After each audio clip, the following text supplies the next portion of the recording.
Welcome back to Terrified Tales, where the rain falls slow and the fear creeps in quicker.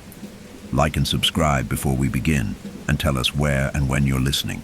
Midnight, alone, that's when they find you. Evelyn Morland stepped off the last train, her boots sinking into the thick mud of Etherwood's outskirts. The air was colder than she had expected, a damp chill that clung to her skin and seemed to carry with it a faint, unplaceable scent. She adjusted the strap of her heavy backpack and glanced at the small station behind her, now just a shadow disappearing into the mist. The town of Etherwood was scarcely more than a scattering of weather-worn houses and faded storefronts, most of which were closed for the evening. But this was exactly what Evelyn needed. Solitude. Her fingers brushed the silver locket around her neck, the one she had shared with Amelia, before she pulled her jacket tighter around her. Amelia's death had been less than a year ago, a tragic accident, and the guilt that had gnawed at Evelyn since then was relentless. They had been so close, too close, twin souls bound by shared dreams and whispered secrets. Now, only silence remained, and the smell. The constant aching smell of flowers that Evelyn could never seem to escape. She took a breath, letting the cool air fill her lungs. I need to breathe again, she thought. That's why she was here, in this God-forsaken place, far away from the city and from every reminder of her sister's death. The university had granted her leave to conduct research on rare plant species, a perfect excuse to retreat into the isolation of the Etherwood forest. She had read about it in an old botany journal, and it seemed the ideal place for both peace and discovery. The forest stretched ahead, an ancient tangled web of trees whose branches intertwined like skeletal fingers.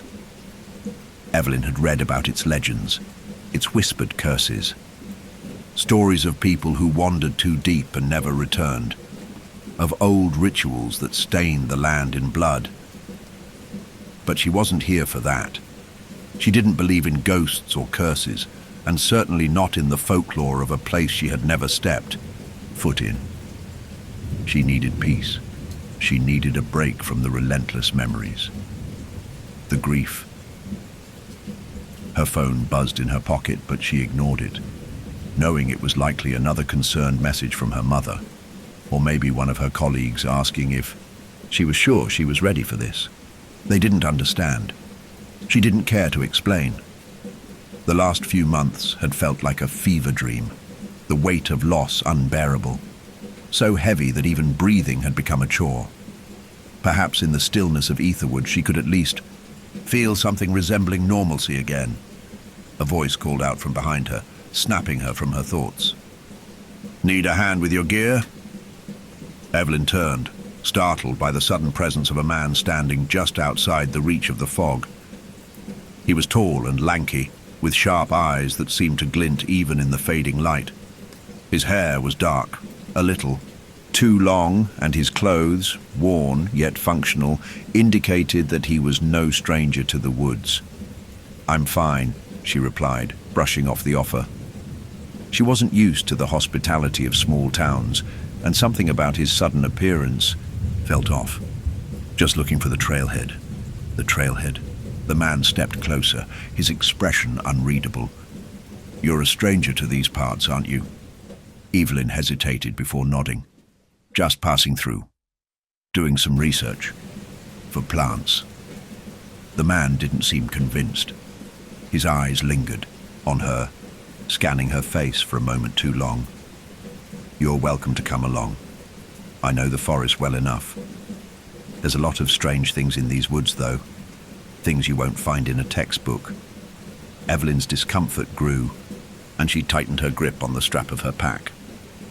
"I'm fine on my own, thank you," he smiled faintly, as if not entirely surprised by her rejection.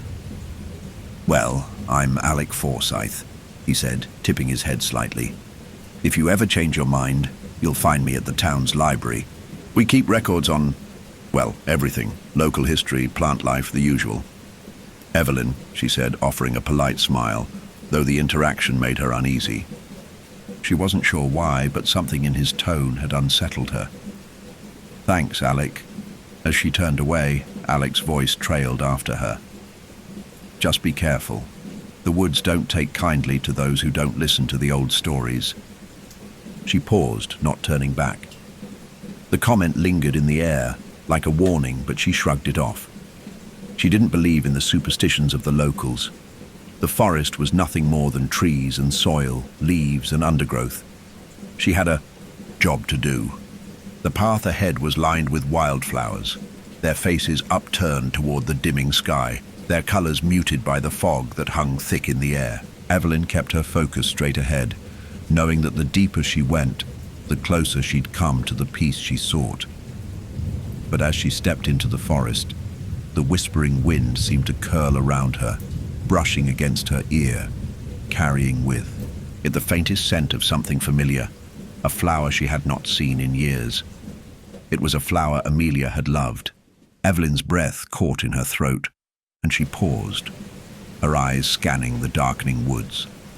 Her heart thudded in her chest. For a moment she could almost feel her sister's presence, a fleeting shadow just out of reach.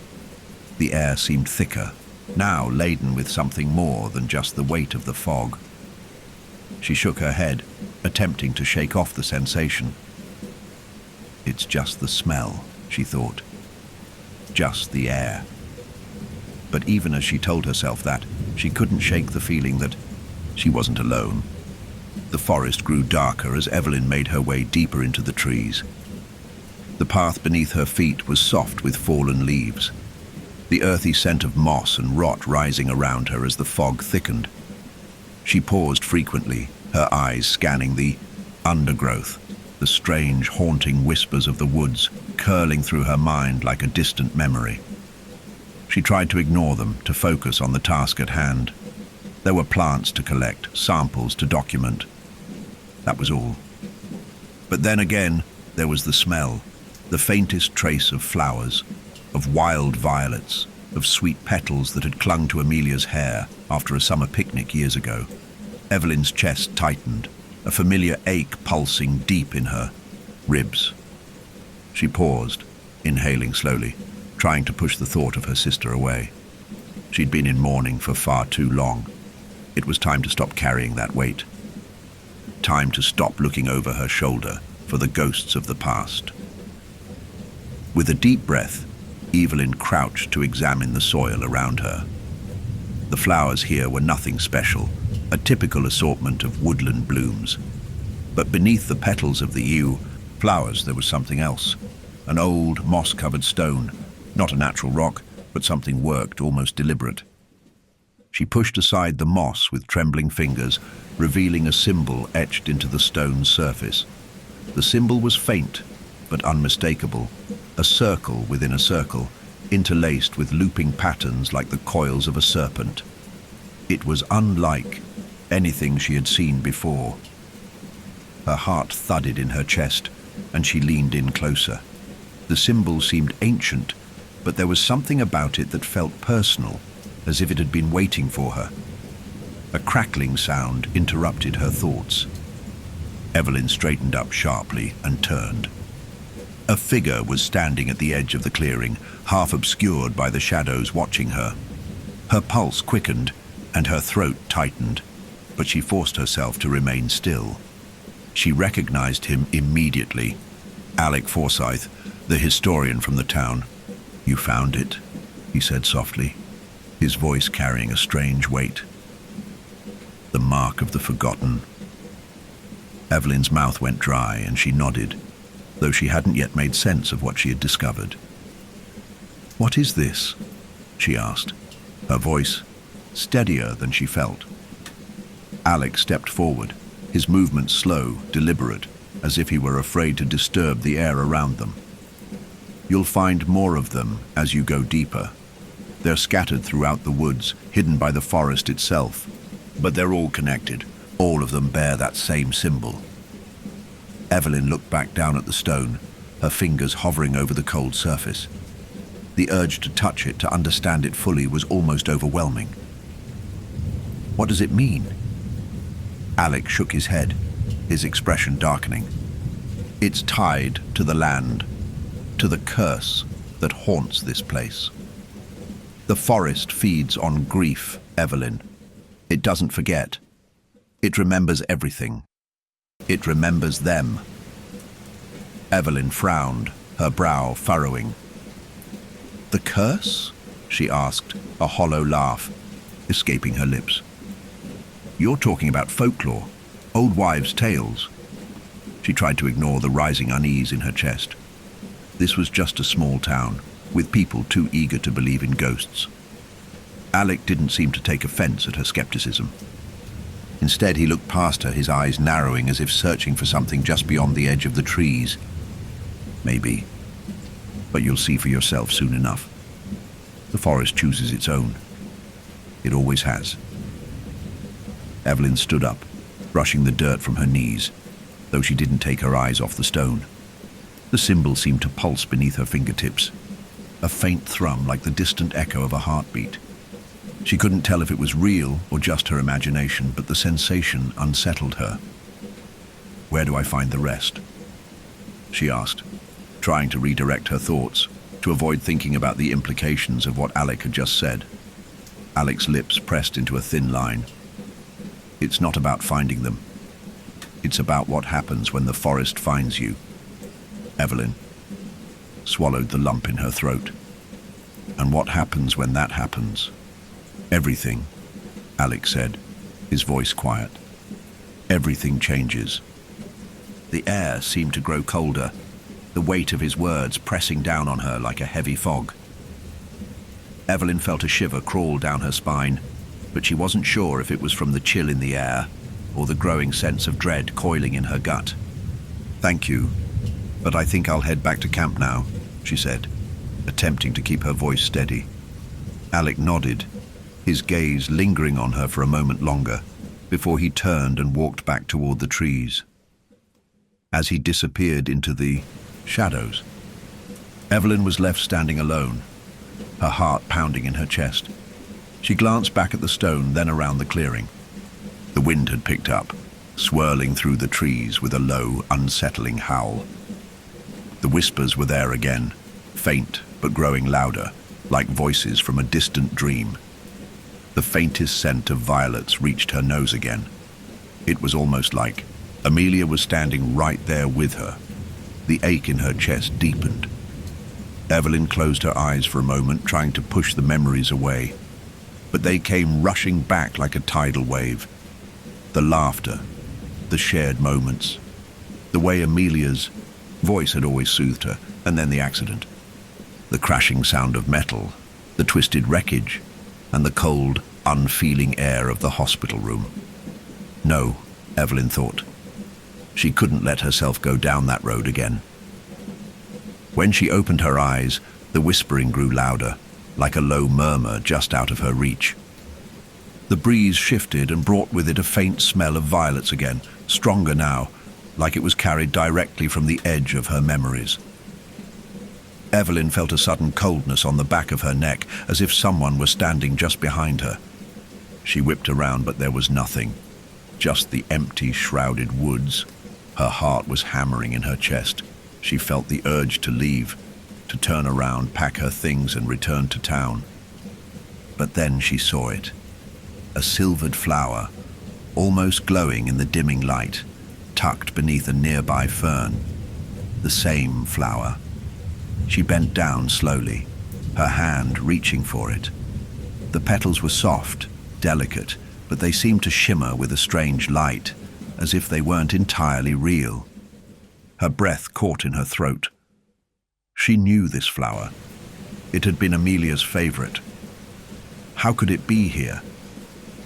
Evelyn's mind raced, and the smell of violets grew stronger, overwhelming her senses. The forest felt alive, as though it were breathing with her, pulling her deeper into its grasp. Her fingers curled around the flower, and a sharp chill ran through her spine, but she couldn't stop herself. She had to take it. She had to know. "Amelia," she whispered, her voice hoarse. The wind picked up again, and the whispers surged, louder now, closer. Evelyn's heart stuttered. She looked around the clearing once more, and for just a moment, she thought she saw a shadow flicker between the trees, but when she turned, it was gone. Evelyn's fingers trembled as she gripped the silvered flower. The once familiar scent of violet still hung heavily in the air, almost overpowering in its intensity. She looked down at the delicate petals, confused and unnerved. How had this flower gotten here? She had seen it countless times in her sister's hands. Just a small, fragile thing, but full of memories, of times long past. For a moment she stood frozen in place, her chest tight. Her breath was shallow as she gazed at the flower, and the world around her seemed to shrink. The trees, the moss, the stone, the entire forest felt like it was closing in on her. The edges of her vision blurred, as if she was seeing through a fog, her senses muddled by the onslaught of memories she was trying so desperately to escape.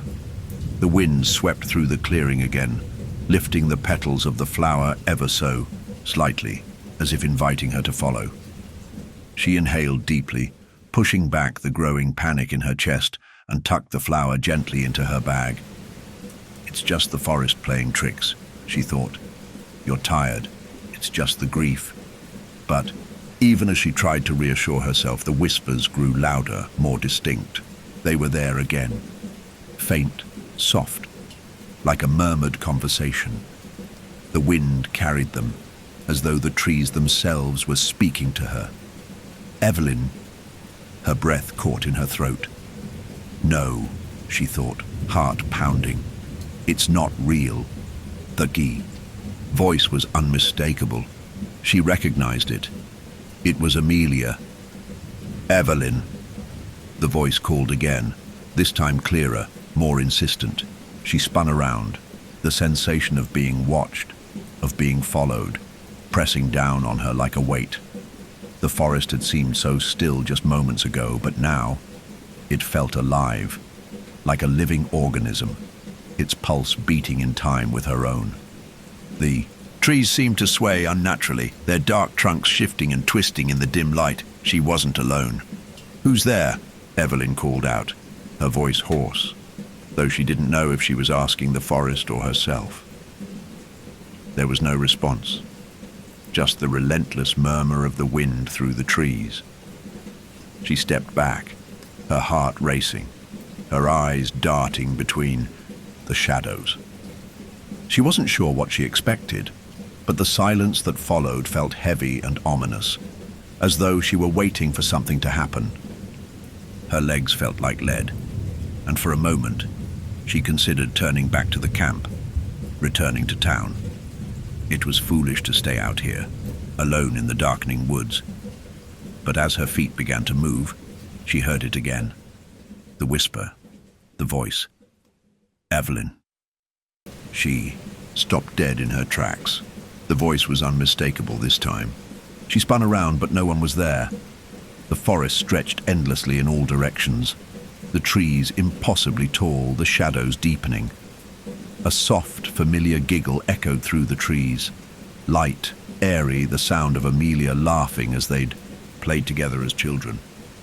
It tugged at Evelyn's heart, a raw ache, a painful longing that she hadn't expected. The grief that had been simmering beneath her surface for so long began to claw its way to the forefront of her mind.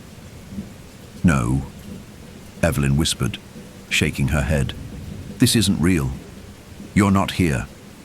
But the whispers persisted, calling her name, repeating it in a slow, rhythmic chant, as if trying to pull her deeper into the heart of the forest. Evelyn. No, she thought again, but this time the certainty in her voice was less convincing. She tried to move forward, but her body seemed to resist. The pull to stay and listen, to hear her sister's voice again, was too strong. The wind picked up once more, louder this time, almost howling through the trees. The shadows around her seemed to shift, moving like things with minds of their own. The air was thick, heavy with something she couldn't quite name, something ancient and suffocating. The forest had become a labyrinth, its twisting paths leading nowhere and everywhere all at once. And then she heard it. The unmistakable sound of footsteps behind her. She whirled around, but there was nothing. No one. Only the thick fog rolling. In from the trees, a mist that seemed to creep along the ground, swirling around her ankles like fingers reaching up from the earth. Her breath came faster now, panicked. Her mind raced as she tried to make sense of the disorienting sensations. Her pulse hammered in her ears. The wind shrieked louder, its howls now mixed with low, guttural murmurs that seemed to seep from the very heart of the woods. And then, a form materialized in the distance, just beyond the veil of trees. A dark silhouette standing motionless, framed by the murky light of the waning day. Evelyn froze, her heart skipping a beat. She couldn't tell if it was a person or just another trick of the shadows, but she couldn't take her eyes off it. The figure stood still, unmoving, yet she felt its presence like an invasive force pressing against her skin, against her thoughts. Then, the figure took a step forward. "Evelyn!" The voice came again, this time so close that it seemed to be right next to her ear, a faint breath on the wind. Evelyn's heart pounded violently against her ribcage. She took a step back, and then another, her legs weak, her mind spinning. The forest felt like it was breathing with her, moving in time with her every heartbeat. It was pulling her in, trapping her in its twisted maze. She turned and ran, her footsteps heavy against the soft earth. The air thickened, pressing down on her with an oppressive weight. The forest seemed to close in around her, the trees looming. Like dark sentinels, the whispering voices swirling through the mist. With every step, the whispering grew louder, more urgent, more desperate. "Evelyn." She stumbled forward, her breath ragged as she pushed through the trees, but the whispers grew louder, following her, calling her name, pulling her deeper into the forest. She couldn't breathe. The last thing she heard before the world went black was the echo of Amelia's voice. "Evelyn, come back to me." Evelyn's heart pounded in her chest as she stumbled through the undergrowth, her legs weak from the shock of what had just happened. The forest seemed to close in around her, the fog thickening like a wall that pressed against her skin, suffocating her. Her breath came in ragged gasps, and she didn't dare look back. The whispers were gone, but the suffocating presence remained, an unseen force that seemed to follow her every step. She had no idea how long she had been running. Minutes, hours. The world around her had blurred into a dizzying smear of trees, shadows, and mist. Her mind was spinning. The voice, Amelia's voice, had been so real, so alive. It was as though her sister had never truly left. The aching grief she had buried deep inside for so long surged to the surface again, and her chest constricted painfully, like an iron band wrapped tight around her ribs. She wanted to scream, to call out for Amelia, to ask if any of this was real. But all she could do was keep running, each step leading her deeper into the heart of the forest. Her vision swam, and she finally collapsed to the ground, her knees buckling beneath her. The damp earth pressed against her palms as she struggled to catch her breath, her body shaking with the effort. For a moment, she just sat there, staring at the ground, trying to steady her racing heart. The world was quiet now, still, as though the forest itself was holding its breath. The only sound was the rhythmic pounding of her pulse in her ears, and then, through the silence, a voice broke through. "Evelyn, are you all right?" It was Sadie. Evelyn hadn't even noticed the figure approaching until she was standing beside her, her face etched with concern. Evelyn looked up, her mind still foggy, her breath coming in shallow gasps. She nodded weakly, though she couldn't bring herself to speak. Sadie crouched down beside her, her hand gently resting on Evelyn's shoulder. "You look like you've seen a ghost," Sadie said softly.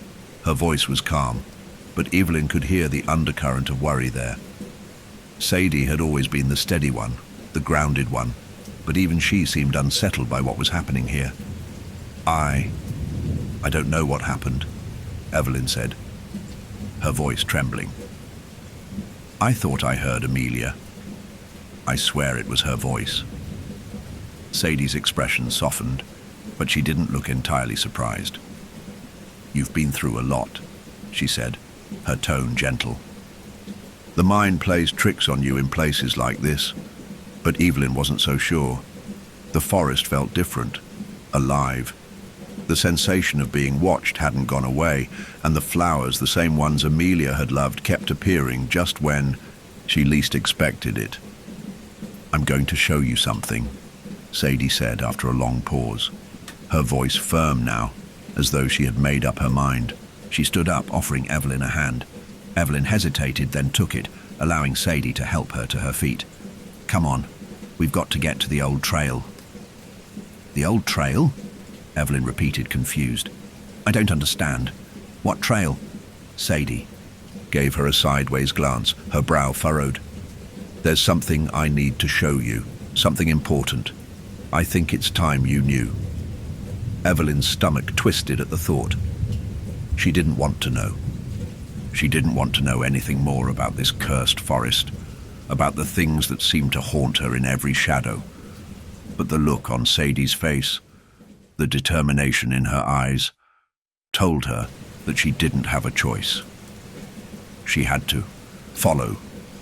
Together, they moved deeper into the woods, the path becoming narrower as the trees grew closer, their branches entwining above them like the fingers of some ancient sleeping beast. The silence between them was thick with tension, and Evelyn could feel the weight of it pressing down on her, stifling. She glanced at Sadie, who was leading the way with quiet purpose, her expression unreadable. I used to come here when we were kids, Sadie said, breaking the silence. There's a place in these woods, deep in the heart of them, where things aren't what they seem. What do you mean? Evelyn asked, her voice hesitant, a knot forming in her stomach. Sadie didn't answer right away. She just kept walking, her pace steady, her eyes scanning the trees ahead of her. They walked in silence for what felt like hours, the forest pressing in around them, until they finally came to a clearing. It was a small, forgotten glade, surrounded by trees whose gnarled roots twisted up from the earth like the hands of some long-dead creature.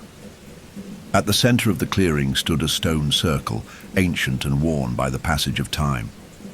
The stones were weathered, covered in moss, their surfaces etched with symbols that Evelyn couldn't quite make out in the fading light. This is it, Sadie said, her voice low and reverent. Evelyn felt a chill run through her as she stepped into the clearing, her eyes drawn to the stone circle. It was the same symbol she had seen earlier, the one etched into the stone she had discovered earlier. She felt a strange pull toward it, as though the stones themselves were calling to her.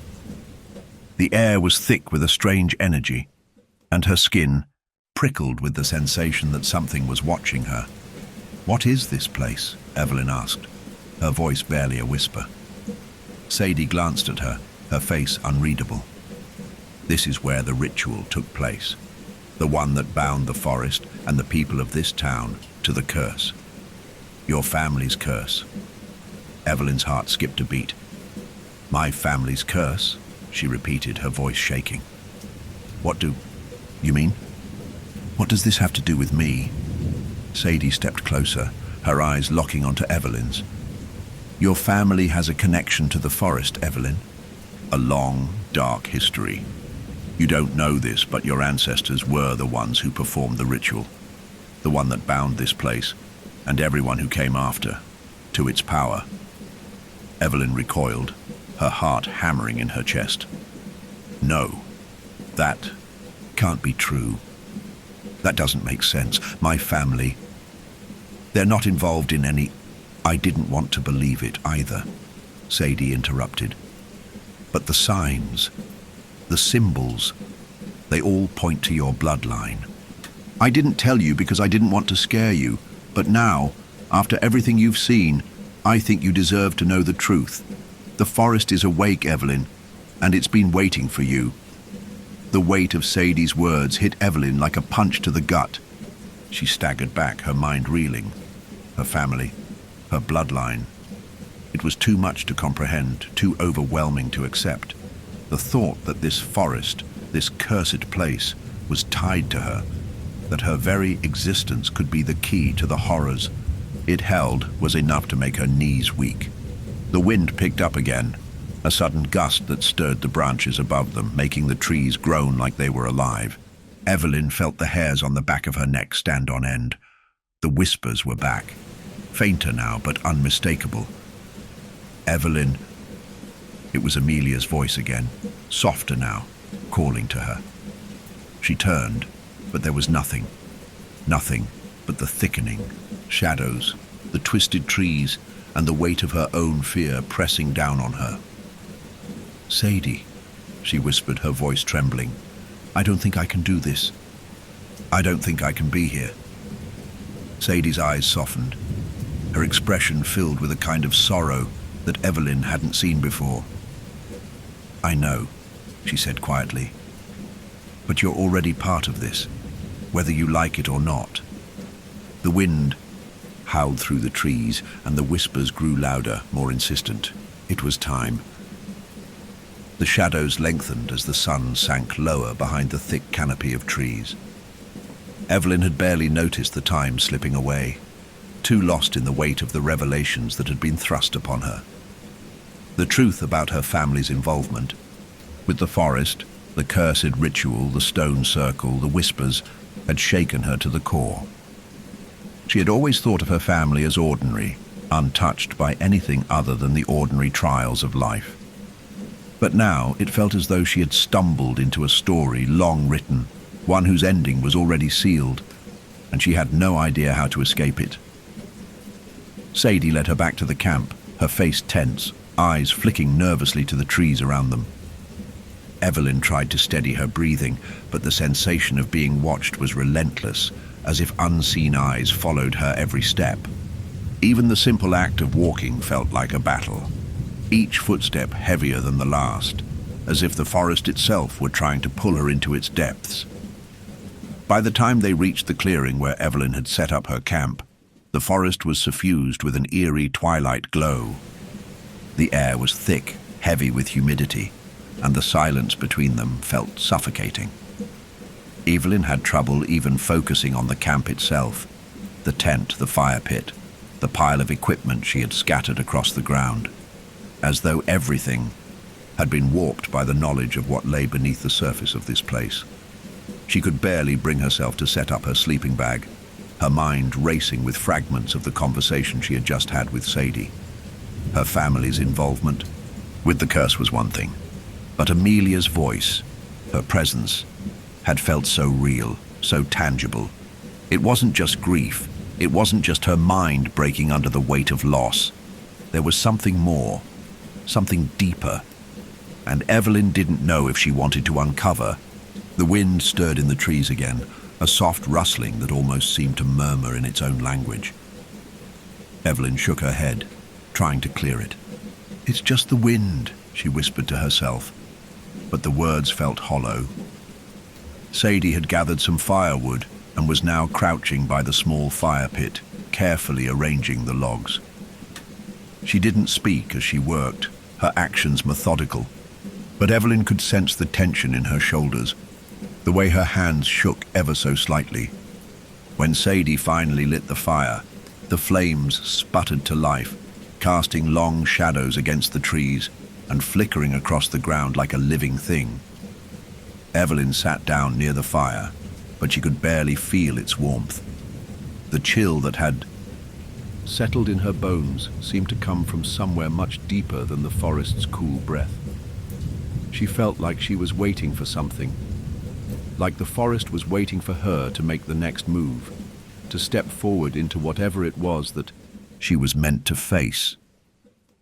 "You don't have to stay here tonight," Sadie said quietly, her voice almost drowned out by the sound of the wind. "You could go back to town with me. I can't tell you how to deal with this, Evelyn." but I can tell you that you're not alone in it." Evelyn turned to look at her, but her gaze drifted past Sadie, to the darkness beyond. "No," she said, her voice barely more than a whisper. "I don't think I can go back. It's too late for that now." Sadie nodded slowly, as if she understood, and she stoked the fire once more, the crackling of the wood filling the silence between them. Evelyn watched the flames, hypnotized by the way they danced, the way they flickered in the growing darkness, like something alive. "Do you believe in ghosts, Sadie?" Evelyn asked suddenly, her voice a little too loud in the stillness. Sadie hesitated, the question catching her off guard. "I don't know. I don't know what I believe anymore. I didn't think I'd ever see anything like this, not in a million years, but there's something in these woods, something old, something that's been here long before any of us."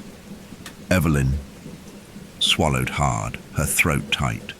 "It's not just the forest, though. It's Amelia. She was here. I heard her."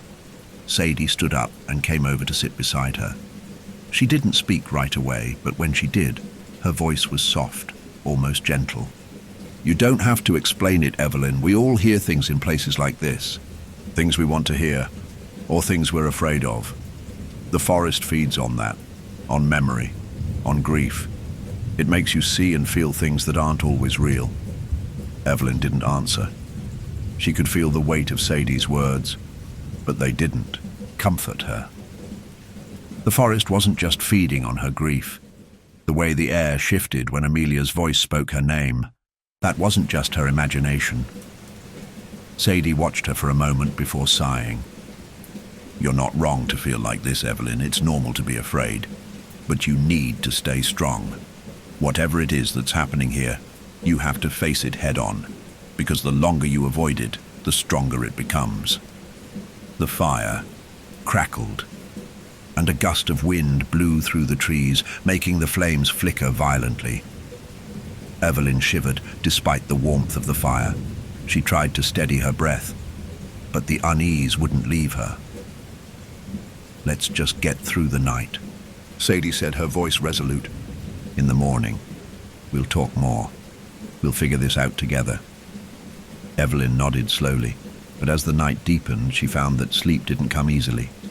Every creak of the trees, every whisper in the wind, seemed to echo with the memory of Amelia's voice. The forest felt like it was closing in on her, its breath hot and heavy against her skin, and no matter how tightly she wrapped herself in the sleeping bag, she couldn't escape the sensation that the night had become alive in a way she could never have imagined. At some point, she drifted off to a fitful sleep, but even in her dreams, the whispers continued. "Evelyn." The voice was closer now, clearer than before. "Amelia." But when Evelyn opened her eyes, she was no longer in her tent. She was standing alone in the clearing. The stone circle was before her, the trees looming around her like dark guardians. There, branches stretching out, touching the sky, and then she saw it, a shadow moving in the corner of her vision. She turned quickly, her heart leaping into her throat, but there was nothing there. Her breathing became shallow as she scanned the clearing. The shadow moved again, this time unmistakably close, too close. It was just behind her, and when she spun around, the forest was silent, empty, except for the faintest sound of footsteps. The whispers returned, now louder, desperate. "Evelyn, help me. Come back." Her throat tightened, and the shadows pressed in around her, closing in until they were all she could see. Evelyn awoke with a start, her heart pounding, her breath coming in shallow gasps. The fire was nothing more than a faint glow now, just embers smoldering in the pit. The wind had died down, leaving behind a strange, almost suffocating stillness. The forest had settled into an unnatural quiet, the kind of silence that presses in on you, thick and oppressive, making it difficult to tell where the shadows end and reality begins. For a moment, she just lay there, staring at the ceiling of her tent, feeling the weight of the world pressing down on her chest. She could still hear the whispers, the voice of Amelia echoing in her mind, the urgency in it, the way it had called to her, pulling her deeper into the forest. Come back to me. Help me. Evelyn shook her head, trying to dispel the lingering fear that had settled in her bones.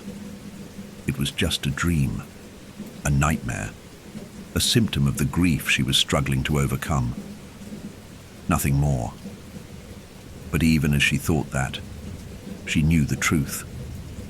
The forest, the whispers, the scent of violets that seemed to follow her. It was all too real, too vivid, too undeniable. She had to get out. But the thought of leaving, the thought of turning her back on this forest, on whatever this was, felt impossible. There was something here she needed to understand, something that was calling her deeper into the woods, something she couldn't walk away from, no matter how much she wanted to. She sat up, wrapping her arms around her knees, staring at the dying embers of the fire. The cold morning air was beginning to creep in, and she knew the night was over, but she didn't feel the sense of relief that dawn usually brought. Instead, she felt the heavy weight of inevitability. She couldn't ignore what was happening any longer. The answers were here, in the heart of this cursed place. Evelyn looked over at Sadie, who was still asleep in her own tent. The only sound now was the occasional crackle from the fire and the distant calls of birds, strange and foreign in their timbre. She stared at the tent for a long time, unsure of what to do next.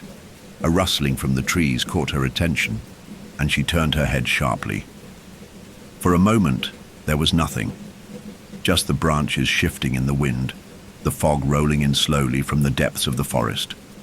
But then, just beyond the clearing, she saw it. A figure. It was barely a silhouette. In the mist, a shadow moving between the trees, half hidden from view. Evelyn's breath hitched and her pulse quickened.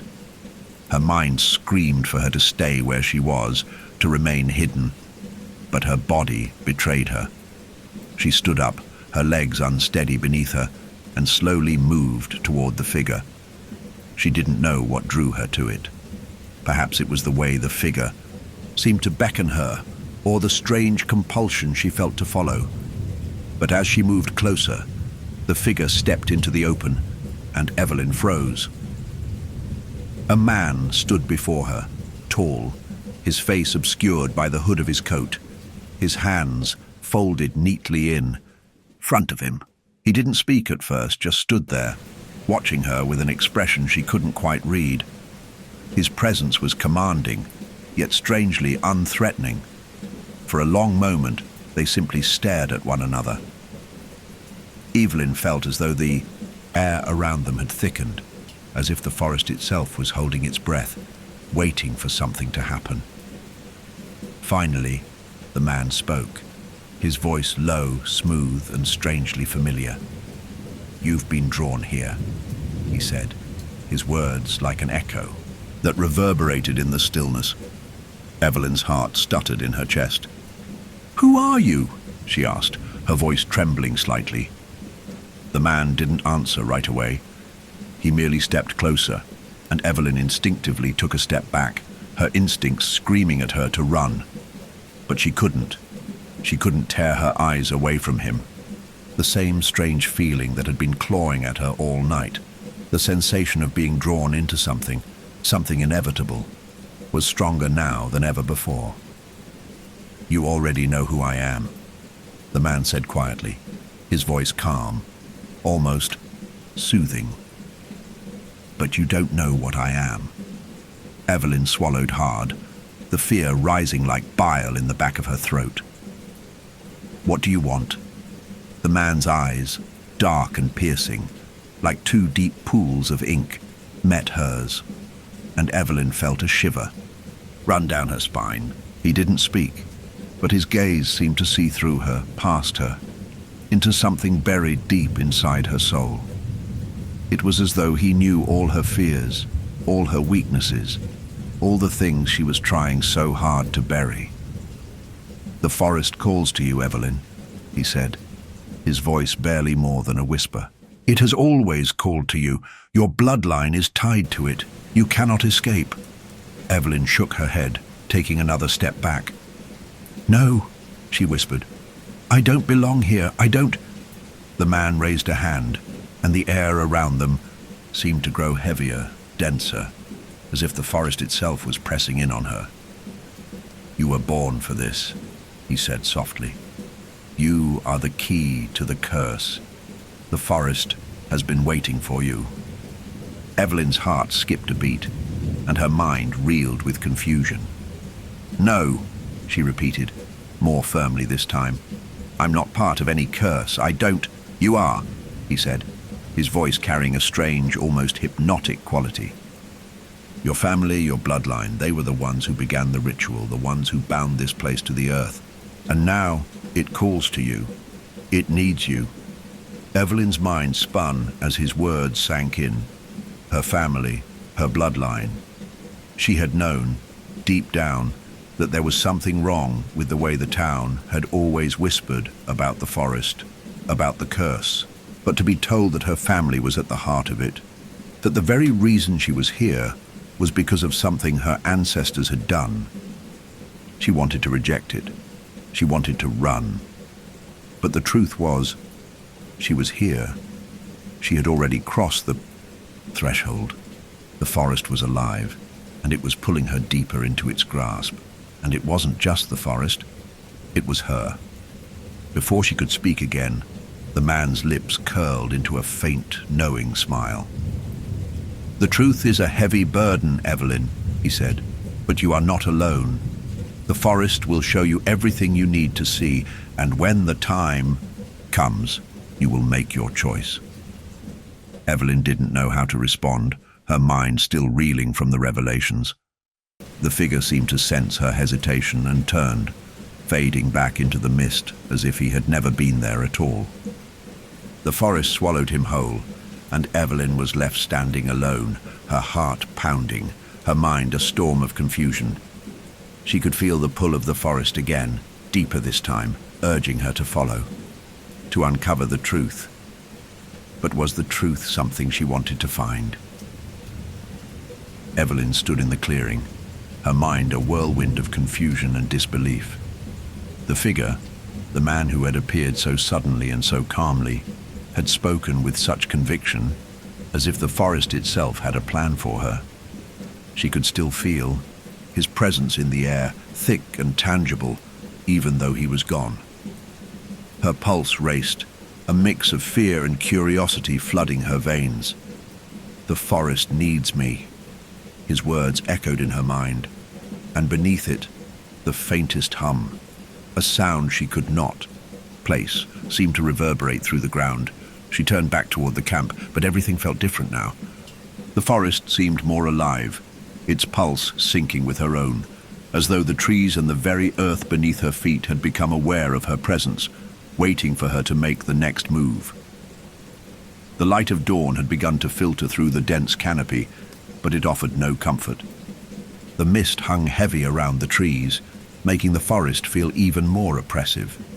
She could still hear the whispers, faint but growing louder, like 1,000 voices lost in the wind. Evelyn rubbed her temples, trying to block them out, but they continued, twisting her thoughts. Evelyn, help. The voice was unmistakable. Amelia. She hadn't imagined it. She couldn't have. Her heart clenched painfully in her chest. Why now? Why here? The grief, once so sharp and consuming, now felt like it was being twisted inside her, pulled deeper with every breath she took. The forest was pushing her into something she wasn't ready for, but no matter how much she tried to ignore it, there was no escaping the pull. She had to find answers. She had to understand what was happening before it consumed her completely. Without a word, she began walking again, deeper into the forest, the path barely visible through the mist. Her feet moved of their own accord, her body almost compelled to follow the whispers, as though they were the only thread of connection she had left to something real. Her steps were slow but deliberate, her breathing shallow, as if she were holding her breath to avoid being heard. The further she moved, the more the forest seemed to close in around her, its trees thickening, its shadows deepening. A few moments later, she saw it, a faint glimmer of light through the trees, soft and flickering like a candle. Her heart raced. Was it real? She hurried toward it, desperate to find the source. The path grew narrower as she moved forward, until it was more of a gap between two massive trees, their trunks twisted and gnarled like the hands of giants. She ducked beneath a low-hanging branch and emerged into a small clearing. There, in the center, stood an ancient oak tree, its massive roots sprawling out across the ground like veins beneath the earth. At its base was a stone altar, dark and weathered, covered in thick moss. It was just like the one Sadie had shown her yesterday, the one that held the curse. The whispers were louder now, coming from all directions, as though the very air itself was alive with voices. Evelyn's breath caught in her throat. She stepped closer to the altar, her gaze fixated on the moss-covered surface. There, nestled among the stones, was a single flower. The same flower she had found earlier, the one she had tucked away in her bag. But this one was different. Its petals were no longer silvered, no longer faded. It was vibrant, glowing faintly in the dim light, its edges tinged with an unnatural hue. Her hand trembled as she reached out to touch it, but before her fingers could make contact, a voice, a real voice, not just a whisper, spoke behind her. "You shouldn't have come here." Evelyn spun around, her heart lurching in her chest. Standing just a few paces away, in the shadow of the trees, was Sadie. Her face was pale, her eyes wide with a mixture of fear and disbelief. She looked like she had seen something that she wished she hadn't. "Sadie," Evelyn breathed, her voice tight. "What's going on? What is all of this?" Sadie took a step forward, but there was hesitation in her movement, as though something was holding her back. "Evelyn, you shouldn't have followed the trail. You don't understand what you're dealing with. This forest." She trailed off, her gaze flicking nervously to the altar. "It's not just a place. It's a prison, and you, are the key to it." Evelyn stared at her, confusion and fear flooding her chest. "What do you mean, I'm the key? What prison?" Sadie shook her head, her face contorted with a kind of sorrow that Evelyn had never seen before. "It's all connected. The ritual, your family, the forest. It's been waiting for you, Evelyn. It's been waiting for this moment. You're part of it, whether you like it or not." Evelyn stepped back, her mind reeling. No, I'm not. I'm not part of any curse. I don't even understand what's happening. Why didn't you tell me?" Sadie's eyes darkened, her expression hardening. "I didn't want to. I thought I could protect you. But you've crossed the line now. You've awakened it."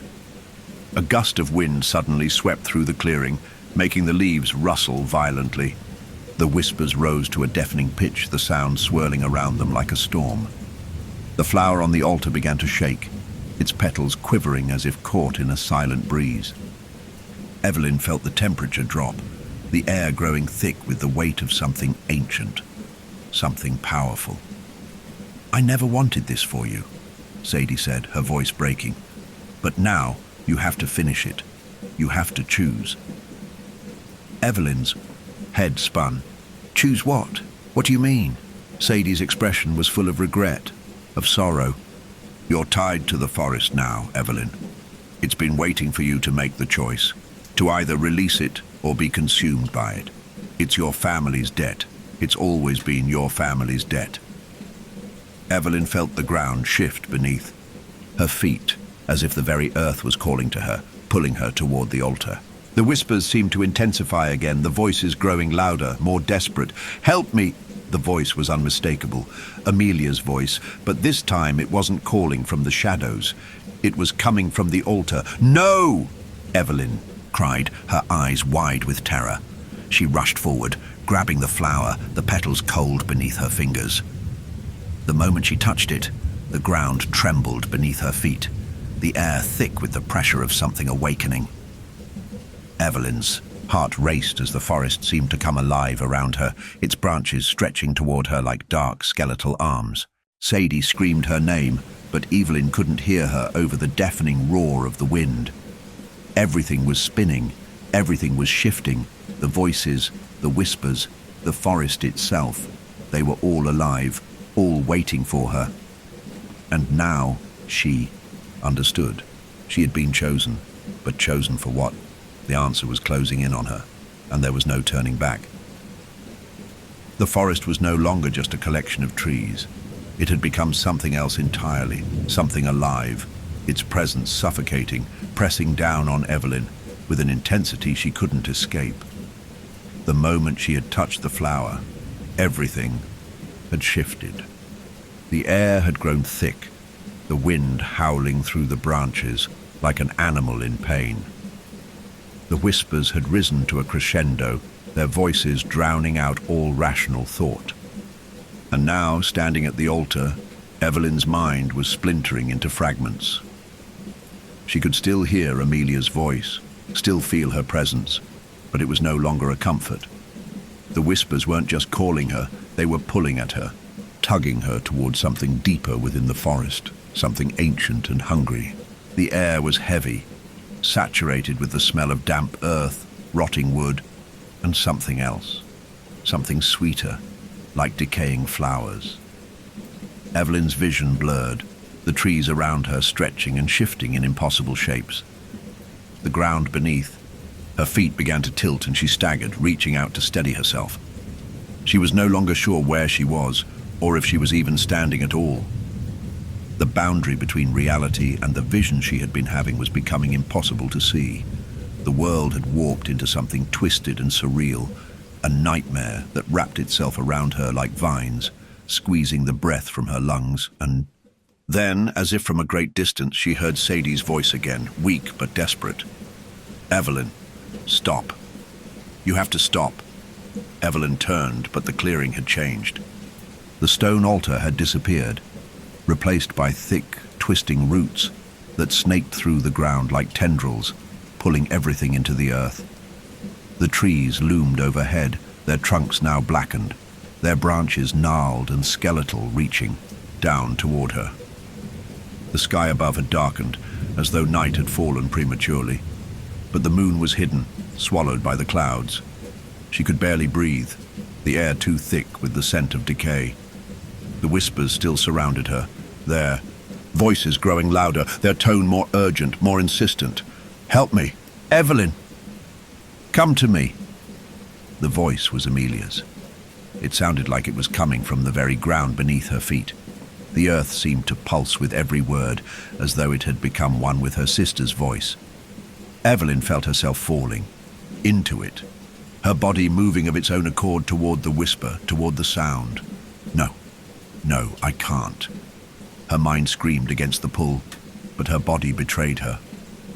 She moved, her feet carrying her forward, stumbling over the twisted roots, her hands reaching out to grasp the air around her, as if trying to hold on to something, anything that would stop her from slipping deeper into the forest's grip. And then she saw it. In the center of the clearing, beneath the gnarled branches of an ancient tree, a figure was standing. A shadow, barely discernible, but unmistakable. Amelia. She stood motionless, her face turned toward the ground, her hair hanging in a dark cascade around her face. The same face, the same figure, but there was something wrong about her. Her body was translucent, flickering like a fading reflection in a broken mirror. "Amelia," Evelyn whispered, her voice barely audible over the whispers. The figure didn't move at first, and then, slowly, its head lifted, and the hollow, empty eyes that stared back at Evelyn were not the eyes of her sister. They were dark, void-like, as if the soul had long since fled, leaving only a shell behind. "Evelyn," the figure said, the voice no longer her sister's. It was cold, distorted, like a mocking echo. You've come, but you've come too late. Evelyn's heart stuttered. No, this isn't real. She staggered back, the world spinning around her. She wanted to scream, to run, but the forest was inescapable, its shadows closing in tighter with each breath. You've always been part of this, the figure continued, its voice now distant, echoing from every direction. You are the sacrifice. You are the key. Your family chose this. Evelyn clutched her head in her hands, trying to shut out the voice, the images, the reality that was crumbling around her. But the whispers grew louder, the ground trembling beneath her feet. You belong to the forest, Evelyn, the figure said, stepping forward. Its translucent form flickered again, the edges of its shape distorting like smoke. You always have. The words felt like a blow to her chest, a deep, aching blow that shattered whatever was left of her control. Evelyn's legs buckled beneath her, and she fell to her knees, gasping for air. Her mind was on the brink of breaking, her memories, her grief, everything was coming undone, tangled up with the visions, the whispers, and this thing that wore her sister's face. No, she closed her eyes, clutching her hands to her temples, as if trying to stop the flood of images that assaulted her. But the visions were relentless. Amelia, her smiling face, the shared childhood moments, the happy memories, all twisted and distorted. The laughter, the light in her sister's eyes, all of it darkened, warped into something grotesque. And beneath it all, the whisper of the forest, the promise that the debt would be paid. Evelyn's stomach churned, and her hands trembled as they reached out, desperate to grasp something, anything that could pull her out of this nightmare. She touched the earth, her fingertips brushing against the dark, wet soil. For a moment, nothing happened. Then she felt it. A pulse, a heartbeat. The earth was alive. The forest was alive, and it was waiting for her. Her vision cleared for a moment, and she looked up at the flickering figure of Amelia, her mouth agape as if about to speak again. But before she could, something dark and ancient unfurled from the shadows around them. A long, twisted branch, no, it was a root, rose from the ground, coiling around her legs, pulling her toward the altar. No! Evelyn screamed, her voice breaking through the fog of her fear.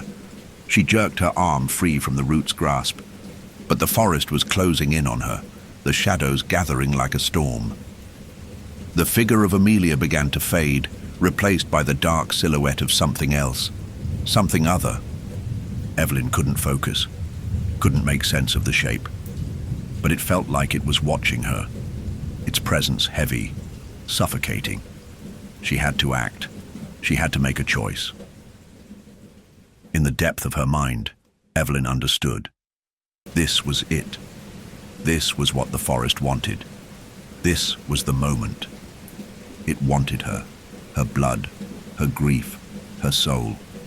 It wanted her to surrender to the darkness, to become one with it, to fulfill the curse that had bound her family to this place. But she couldn't. She wouldn't. With every ounce of strength she had left, she forced herself to her feet, gripping the roots and trees around her, her body shaking with the effort. She turned away from the fading figure of Amelia and faced the forest, its twisted, gnarled branches, its endless shadows. No, she said, her voice breaking but resolute. I won't let you have me.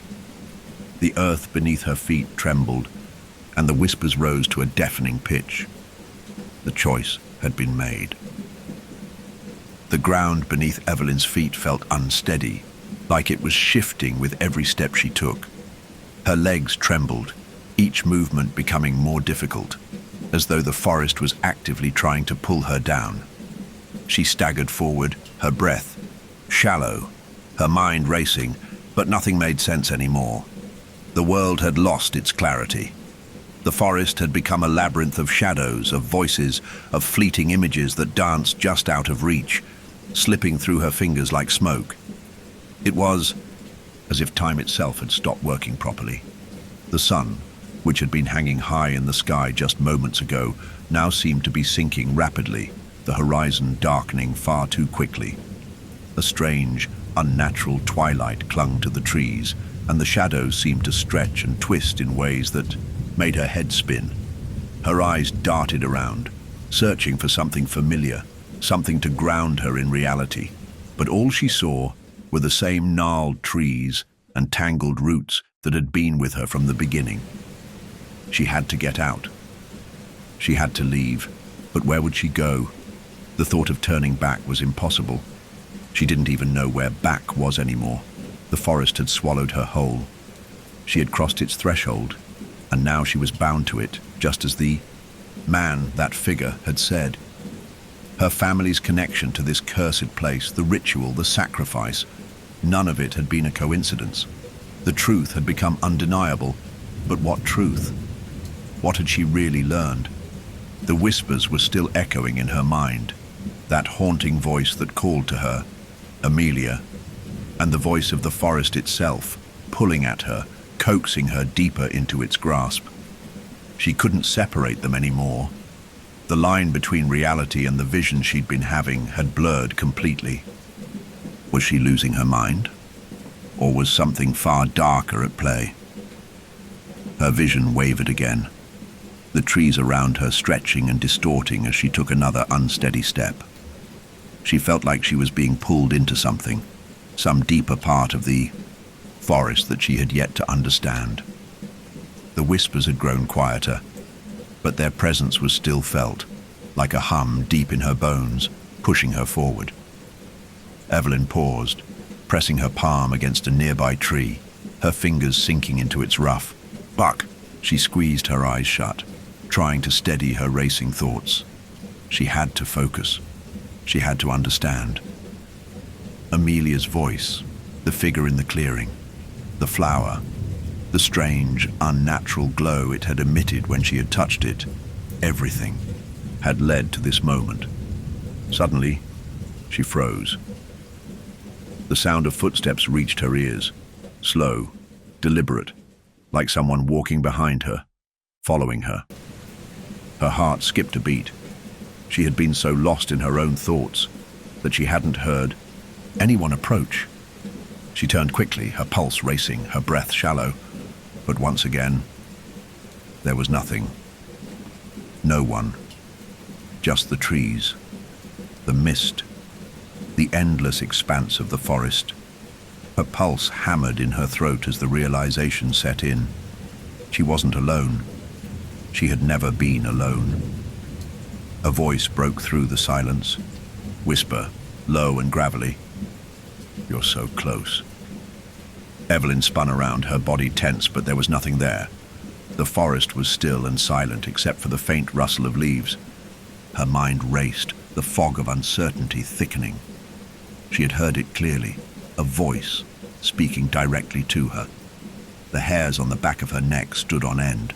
A flash of light caught her attention just beyond the trees. A pale glow, pulsing, faintly, in the distance.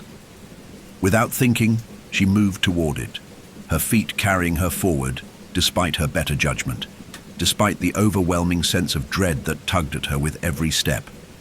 As she walked deeper into the forest, the air seemed to grow heavier, pressing down on her like a weight. The whispers returned, louder now, a cacophony of voices weaving through the trees. Some of the voices were familiar, some distant, but one stood out above the rest. Amelia. Her sister's voice cut through the others like a blade, sharp and unmistakable. "Come to me. Evelyn, please." It was closer now, more urgent. The forest seemed to be closing in, the trees surrounding her like walls, narrowing her path. Evelyn's heart was pounding, her body moving on instinct, pulled forward by the voice that sounded more desperate with every step. She emerged into another clearing, but this one was different from the others. The trees around her had been replaced by something far more unsettling. Long skeletal branches that reached toward the sky, twisting and writhing like the arms of a dying creature. The ground beneath her feet had turned to a slick, blackened soil, and the air was thick with a suffocating smell. Decay, rot, and something metallic that made her stomach turn, and in the center of the clearing, there it was, the altar. But this wasn't the same altar she had seen before. This one was bigger, darker, its surface cracked and stained with something Evelyn couldn't quite identify. And on the altar lay the flower, the one she had found earlier, its petals now darkened, shriveled, as if it had aged 100 years in the space of a few moments. A dark, pulsing energy seemed to radiate from it, wrapping around her like a heavy fog. The whispers were almost deafening now, rising to a deafening crescendo. Evelyn. The voice was everywhere now, not just Amelia's, but the forest's. The thing that had been watching her all along. It was closing in. The time was running out. Her vision was fading in and out, the edges of reality becoming jagged and uncertain. She could see something in the distance, something moving toward her, something large and shadowed. But it was blurry, as though her eyes couldn't focus. The whispers grew louder. She turned back to the altar. The flower. It was calling to her. It was hers. Evelyn's heart thundered in her chest. This was it, the moment she had been running from. There was no escaping the curse. There was no turning back. As if on cue, the figure appeared, stepping out of the shadows with a fluid grace, its face shrouded in darkness. The figure moved toward her, its steps purposeful, steady. Evelyn's legs gave way beneath her, but she couldn't look away. The figure was here. It was here. "You've come to claim your birthright," the figure said, its voice low, resonant, reverberating through her mind like a distant drum. "I didn't choose this," Evelyn cried, her voice shaking with fear and defiance. "I don't want it." The figure's gaze was cold, unfeeling. "You never had a choice. The forest chose you." Evelyn's chest tightened with an unbearable pressure. The forest had chosen her. This was the truth she had been running from, the truth she had tried so desperately to deny. The whispers, the figure, the voices, it had all led to this moment. She looked down at the flower, her hands shaking as she reached out to it. The moment her fingers brushed the petals, a surge of power ran through her, making her gasp. The forest's pulse, its heartbeat, thudded in her chest, and the world around her seemed to bend and stretch. And then it happened. The earth trembled, and Evelyn felt her grip on reality slipping. The altar pulsed with dark energy, and the whispers converged into one, screaming her name, calling her to fulfill her destiny. She had no choice but to listen. The moment Evelyn touched the flower, everything changed.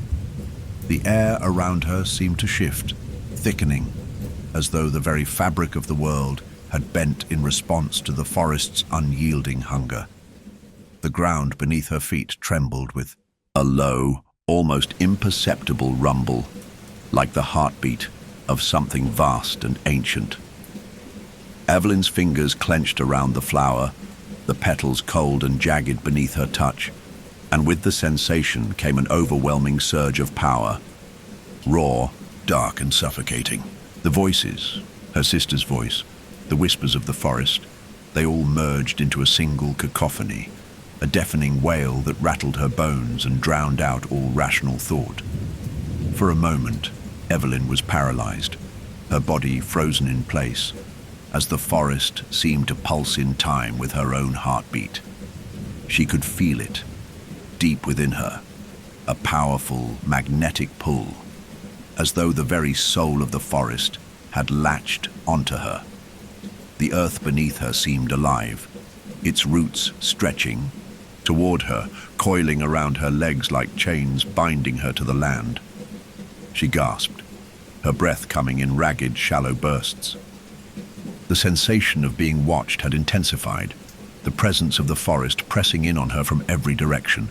She could feel the weight of its eyes, unseen but ever present, watching her, waiting. The forest had claimed her. You've awakened it. A voice echoed from behind her. Evelyn whipped around, but there was nothing there. Nothing but the thick fog and the gnarled, twisting trees that now surrounded her in a way that felt deliberate. They weren't just trees anymore. They were watchers, sentinels keeping guard over the land, their branches reaching toward her like skeletal arms, their twisted trunks pulsating with dark energy. And then she saw it, a shadow in the distance, large and looming, moving toward her with the slow inevitability of an ancient predator. At first she thought it was just another vision, another trick of the forest. But as the shadow grew closer, the shape began to take form, becoming clearer. It was not just a shadow, but a figure, dark and towering, its outline shifting and contorting as though it were made of smoke, its presence powerful enough to cause the very ground to quake. It was then that Evelyn understood. The figure wasn't just an observer. It wasn't just part of the forest. It was the forest, the heart of Etherwood itself. "You are the key," the figure whispered, its voice deep and resonant, a low rumble that seemed to reverberate through her very bones. The voice was like 1,000 voices in one, each tone blending into the other, creating an unsettling, haunting melody. Evelyn's breath caught in her throat. "What are you?" she managed, her voice barely more than a rasp, caught somewhere between disbelief and terror.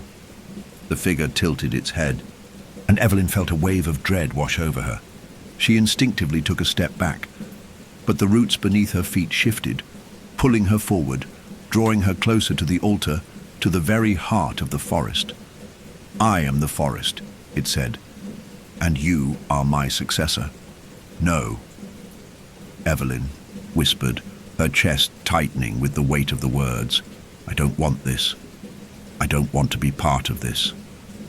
The figure's form seemed to pulse with a dark energy, the air around it shimmering as if the very essence of the forest had taken shape. "You have no choice," it responded, its voice calm, unyielding. "You always have been. The ritual, your ancestors, this curse, it all led to this moment. You are the final piece." The ground trembled again, and Evelyn's mind spun with the weight of the revelation. Her family's curse, the ritual, her bloodline. She had always felt there was something wrong with this place, with the whispers, with the things she had seen. But now, the truth lay before her. She had been born to this, to the forest, to its hunger, to its ancient, unyielding will. "No," Evelyn repeated, shaking her head violently. She looked down at the flower still clutched in her hands, its once delicate petals now dark and twisted, pulsing with a sickly, unnatural glow. The curse had always been there, waiting for her to fulfill it. She could feel its tendrils wrapping around her heart, pulling at her very soul. She was part of it, and now the forest demanded her sacrifice. With a shuddering breath, Evelyn dropped to her knees, her fingers loosening around the flower as she tried to steady herself. She could hear her heartbeat in her ears, thudding louder with each passing moment, drowning out the whispers that had begun to grow louder, more frantic, desperate. The figure's form loomed closer, its dark presence swallowing everything around. It was no longer just a shadow. It was real, its edges sharp and defined, its power undeniable. Evelyn felt it wash over her like a tide, overwhelming her, filling her with a sense of cold emptiness. Her body refused to move, her mind overwhelmed by the weight of what had to be done. "No," Evelyn whispered, her voice barely audible, against the overwhelming silence that had fallen over the clearing. "I won't give in." The figure reached out, its long skeletal hand stretching toward her, the shadows swirling around it like a living thing. "You must, Evelyn. You have been chosen. You are the sacrifice. The forest calls to you." Evelyn's body trembled, her mind spiraling into confusion. The wind picked up around her, the trees rustling as though they were alive, their branches creaking in the stillness. The figure's voice filled her mind again, pushing against her will, pushing her deeper into the heart of the forest. The whispers grew louder, their words mingling with the sound of her sister's voice. "Come to me." Evelyn closed her eyes, pressing her palms against her ears, trying to block out the noise. She couldn't hear the forest anymore. She couldn't hear Amelia. All she could hear was the pounding of her own heart, the desperation clawing at her chest. And then she felt it. The pull, the darkness, the hunger of the forest. She couldn't escape. There was no way out. Suddenly the ground beneath her began to crack, the earth splitting open like a wound. The darkness of the forest surged toward her, pulling her down, swallowing her whole.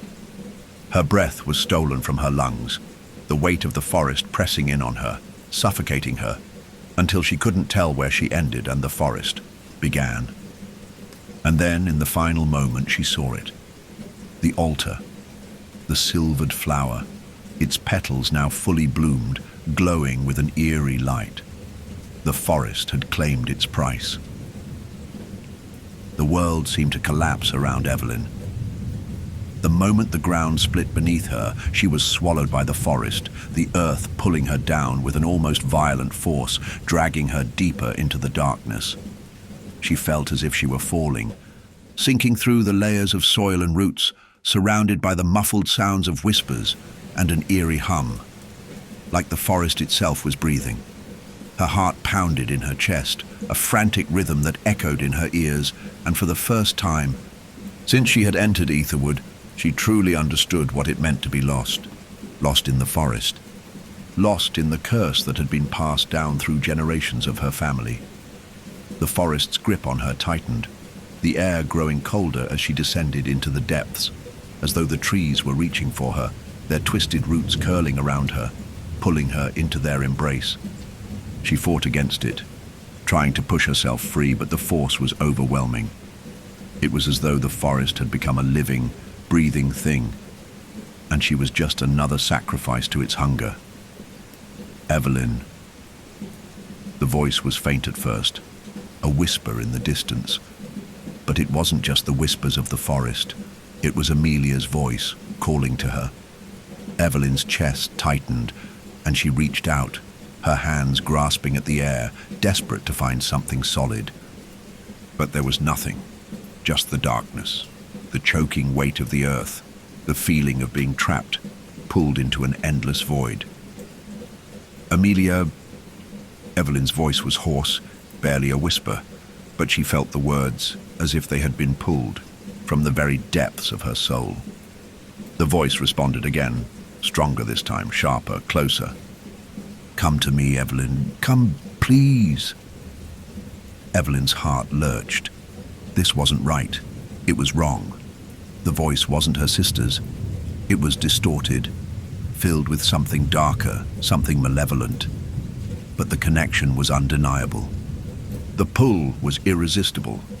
Her sister's face, twisted by the curse, was now just an echo in the back of her mind, and yet the forest continued to call her. Her body trembled as the darkness pressed closer, suffocating her. She was slipping into the grip of whatever ancient force had taken root in Etherwood. She couldn't stop it. She couldn't escape it. The forest was consuming her. Suddenly, the pressure around her chest loosened, and she was thrust into a new space, an open air, a vast, empty expanse bathed in a dull, sickly light. It was as if she had been transported to another world entirely, one where the rules of time and reality no longer applied. The ground beneath her was now soft like moss, and the air was thick with a damp heaviness. The trees loomed all around her, their branches bending and twisting in unnatural ways, their roots stretching out across the ground like veins, pulsing with dark energy. And there, standing in the center of the clearing, was Sadie. Evelyn's breath caught in her throat. The sight of her friend, her childhood companion, was a relief, but also a horror. Sadie stood motionless, her expression unreadable, her eyes dark and empty, like she had been swallowed by the very curse that had taken hold of the forest. The sadness in her face was overwhelming, as if she were a mere shadow of the person Evelyn had once known. Sadie's lips parted, but no sound came out. Her mouth moved again, and Evelyn could hear the faintest whisper, like a distant memory being whispered from another life. "Sadie?" Evelyn called out, stepping toward her, her voice trembling with a mix of hope and fear. "Sadie, what's happening? Why are you here?" Sadie's eyes didn't shift. She stood perfectly still, as if she hadn't heard Evelyn at all. The only sound was the low hum of the forest, its whispers swirling around them, pressing in on Evelyn's ears, filling her mind with a crushing weight. Evelyn's stomach churned. "Sadie, please." The figure of Sadie finally moved, but it wasn't Sadie anymore. The figure before her had changed. It had become something else. The body of her friend was still there, but it had twisted, morphed into something distorted and monstrous. Her skin was ashen, her features contorted into an expression of pain and sorrow. She was no longer the Sadie Evelyn had known. She was something consumed by the forest, by the curse. And then, with a sudden, violent movement, the figure lunged forward, its hands reaching for Evelyn with the speed of a predator. Evelyn screamed and stumbled backward, but the roots beneath, her feet erupted, shooting out from the ground like 1,000 writhing serpents, locking her in place. She was caught. The twisted version of Sadie loomed over her, its eyes black voids, the empty sockets staring down at her with malice. The forest's whispers swirled louder, as though celebrating the transformation, feeding off the pain.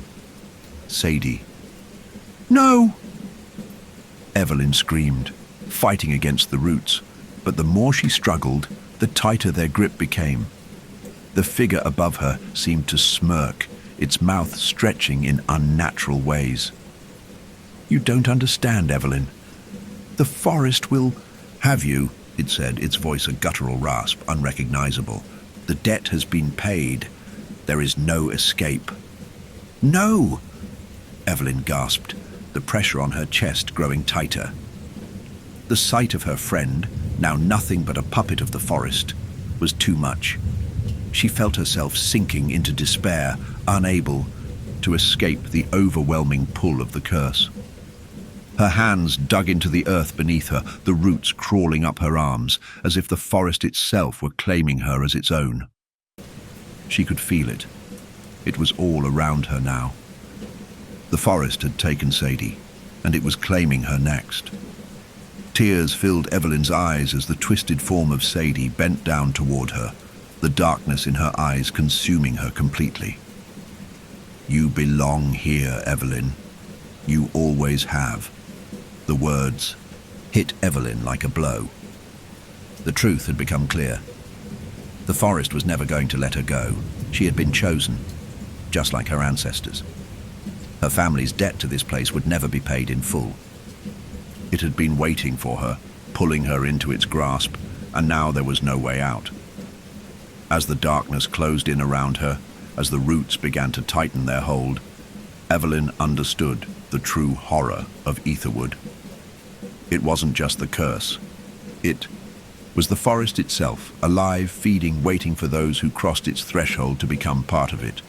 And once you were claimed, there was no escape. The forest had won.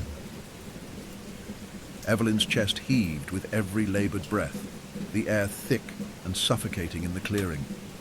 The ground beneath her was soft and yielding, like the forest had become one with her skin, pulling her down deeper with every movement. She was trapped. The roots, the whispers, the twisted version of Sadie, they were all part of the same thing. The forest, Etherwood.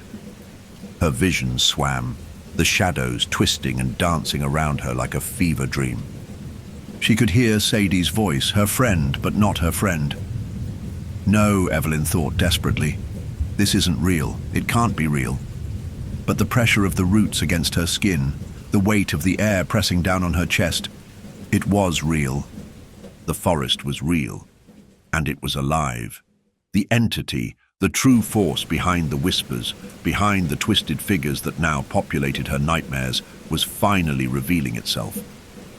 The darkness surrounding Evelyn thickened, the branches of the trees stretching farther, as if they were closing in, preparing to trap her in their unyielding grasp. "You cannot escape, Evelyn." The voice was deep, resonating through the forest, like a tremor. It was not Sadie's voice. It wasn't even the distorted voice of the forest anymore. It was something more primal, more ancient. The air vibrated with it, like the very ground beneath her feet was alive, pulsing with a dark, primal energy. Evelyn looked up, her eyes wide with terror, and finally saw it, the thing that had been pulling at her from the very first moment she stepped into Etherwood. It stood in the center of the clearing, its form barely visible in the thick mist that swirled around it. At first, it was like a shadow, indistinct and unfocused. But as her vision sharpened, the details began to reveal themselves. It was massive, towering, and its shape was not quite human, not quite anything Evelyn had ever seen before. Its body seemed to shift and writhe like smoke, but also like something solid, an amalgamation of branches and roots, a creature of the forest, alive and terrible.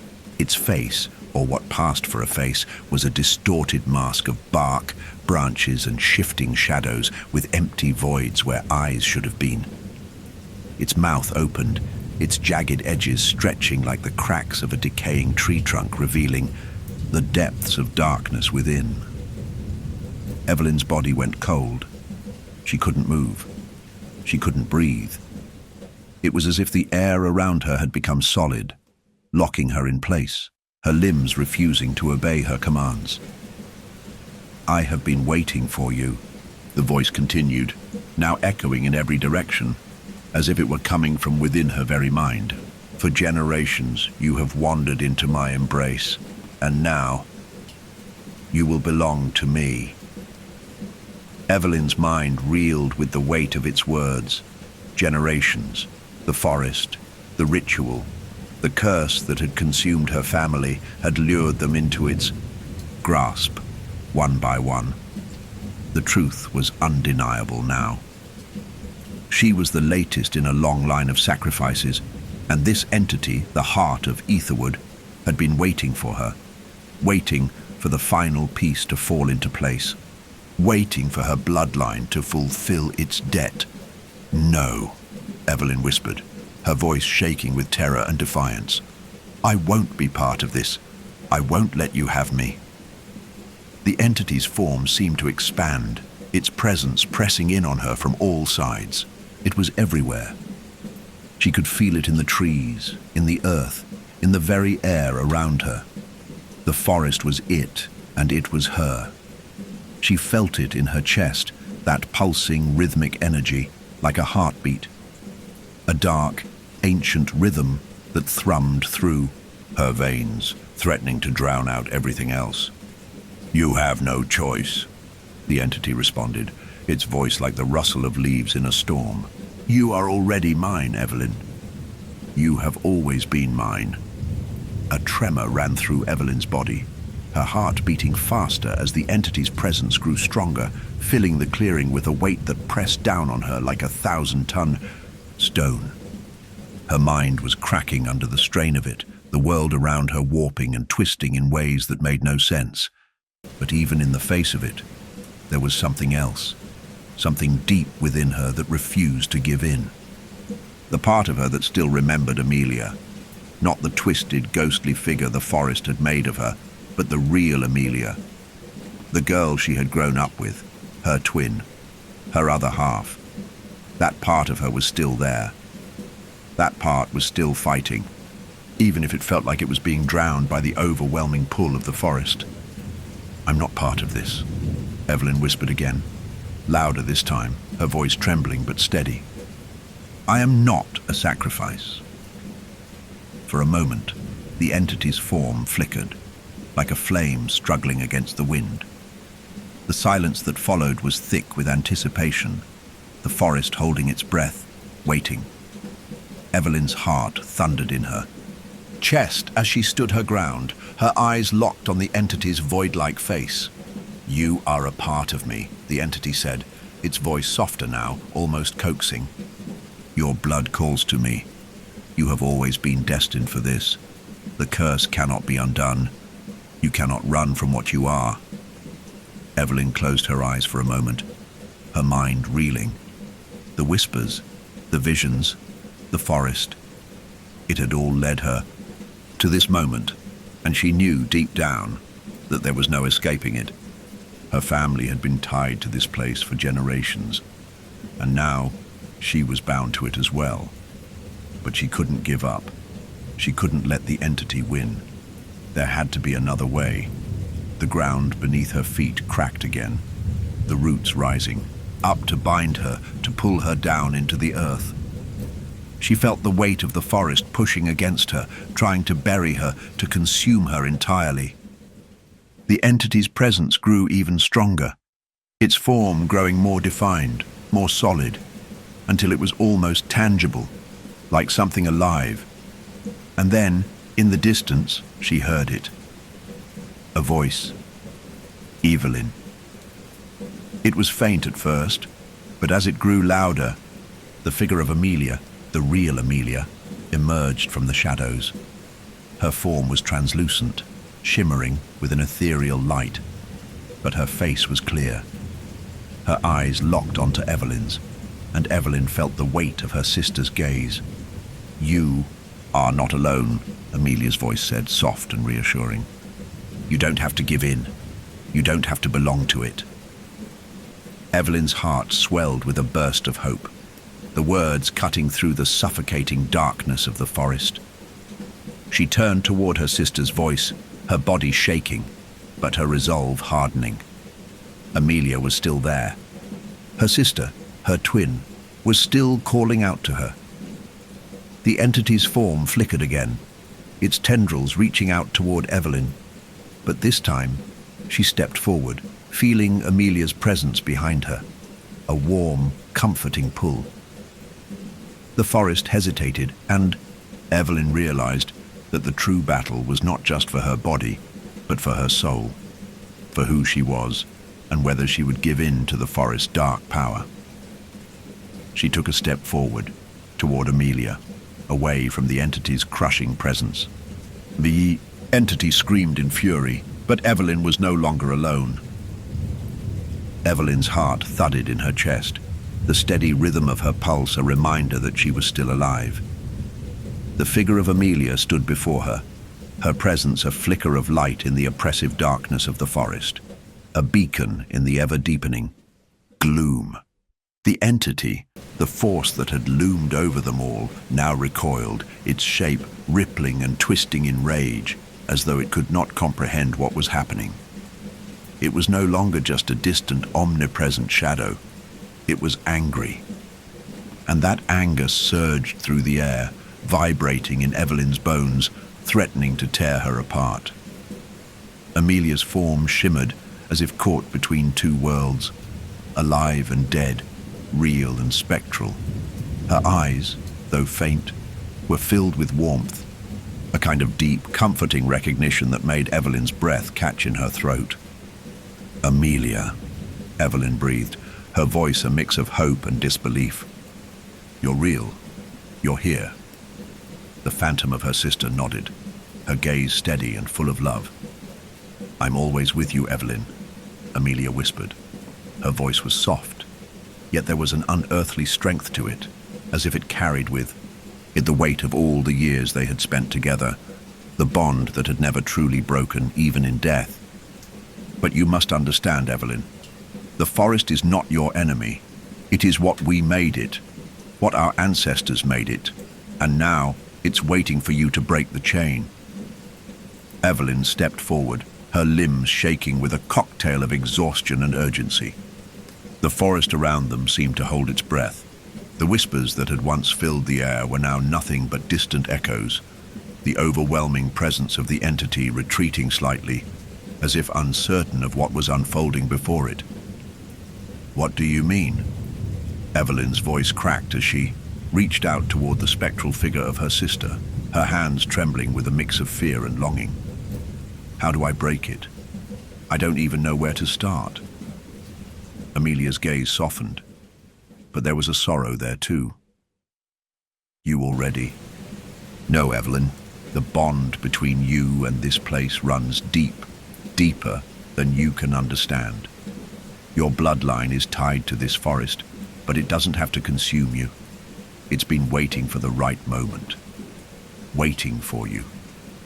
The weight of her words sank into Evelyn's chest, and she could feel a terrible pressure rising in her throat. Her bloodline, the sacrifice, the curse, the ritual. She understood now. This was not just about her. This was about everything. The family that had long been bound to Etherwood, to the entity at its heart. The history of the curse. It wasn't merely a haunting. It was a living, breathing legacy of darkness. What am I supposed to do? Evelyn asked, a note of desperation creeping into her voice. What can I do to stop it? Amelia's figure flickered again, her edges dissolving and reforming as though she were struggling to maintain her form in this world. You must break the circle, Evelyn, she said, her voice trembling. The circle that binds you. The ritual. It isn't just in your family's past. It lives through you. You are the final piece. The blood of the ritual that can undo it. The ground beneath Evelyn's feet quaked, and the trees around them seemed to groan as if stirred by Amelia's words. The forest responded, its grip tightening again, the shadows creeping closer to where she stood. The entity, now more insistent, more alive than ever, screamed in fury. No! You cannot undo what has already been done. You belong to me, Evelyn. All of you. The air grew thick with the weight of the entity's voice. The roots of the trees seemed to stretch toward Evelyn again, wrapping around her legs, pulling at her like heavy chains. The pressure in her chest grew unbearable, as if the entire weight of the forest was pressing down on her. But through the suffocating darkness, Evelyn felt the faint pulse of her sister's presence, pulling her back. Amelia's voice, though faint, called to her again. Remember the flower, Evelyn, the symbol. You must destroy the core, destroy the roots of this curse. It all begins and ends with you. Evelyn's mind raced as the memories flooded back. The silvered flower, the same one she had found at the altar. She had felt its power the moment she touched it, its strange, unsettling pull. It wasn't just a symbol, it was the key. With a sudden, fierce clarity, Evelyn ripped the flower from her bag, its petals still faintly glowing, its form corrupted. The flower was both beautiful and monstrous, a symbol of everything that had been twisted by her family's ritual, a symbol of all the darkness that had seeped into Etherwood. But now it was the symbol of her release. The roots tugged at her again, trying to pull her back into their embrace, but Evelyn held the flower high, her breath coming in ragged gasps. No! She shouted, her voice breaking through the darkness. The flower's glow intensified, its energy vibrating in her hands as if it were alive. She stepped forward, her feet unsteady but determined. The forest screamed in rage, the entity's power flaring up around her like a tempest, but Evelyn could feel the pulse of her sister's presence still guiding her, steadying her. She wasn't alone. The flower's light blazed brighter, almost blinding her as she thrust it forward, its petals beginning to crack and dissolve. The force of its power seemed to reverberate through the clearing, shaking the very trees, as if the roots of the forest were being torn apart one by one. The entity's roar of fury filled the air as the flower began to disintegrate. Evelyn felt the darkness retreat, its hold weakening. She could feel the entity's presence faltering, its shape warping and twisting as the flower burned away into nothing. No. The entity hissed, its form disintegrating with a final furious scream. You cannot! But it was too late. With the last remnants of the flower turned to ash, the air around Evelyn cleared. The darkness lifted, and the oppressive weight that had clung to her for so long began to fade.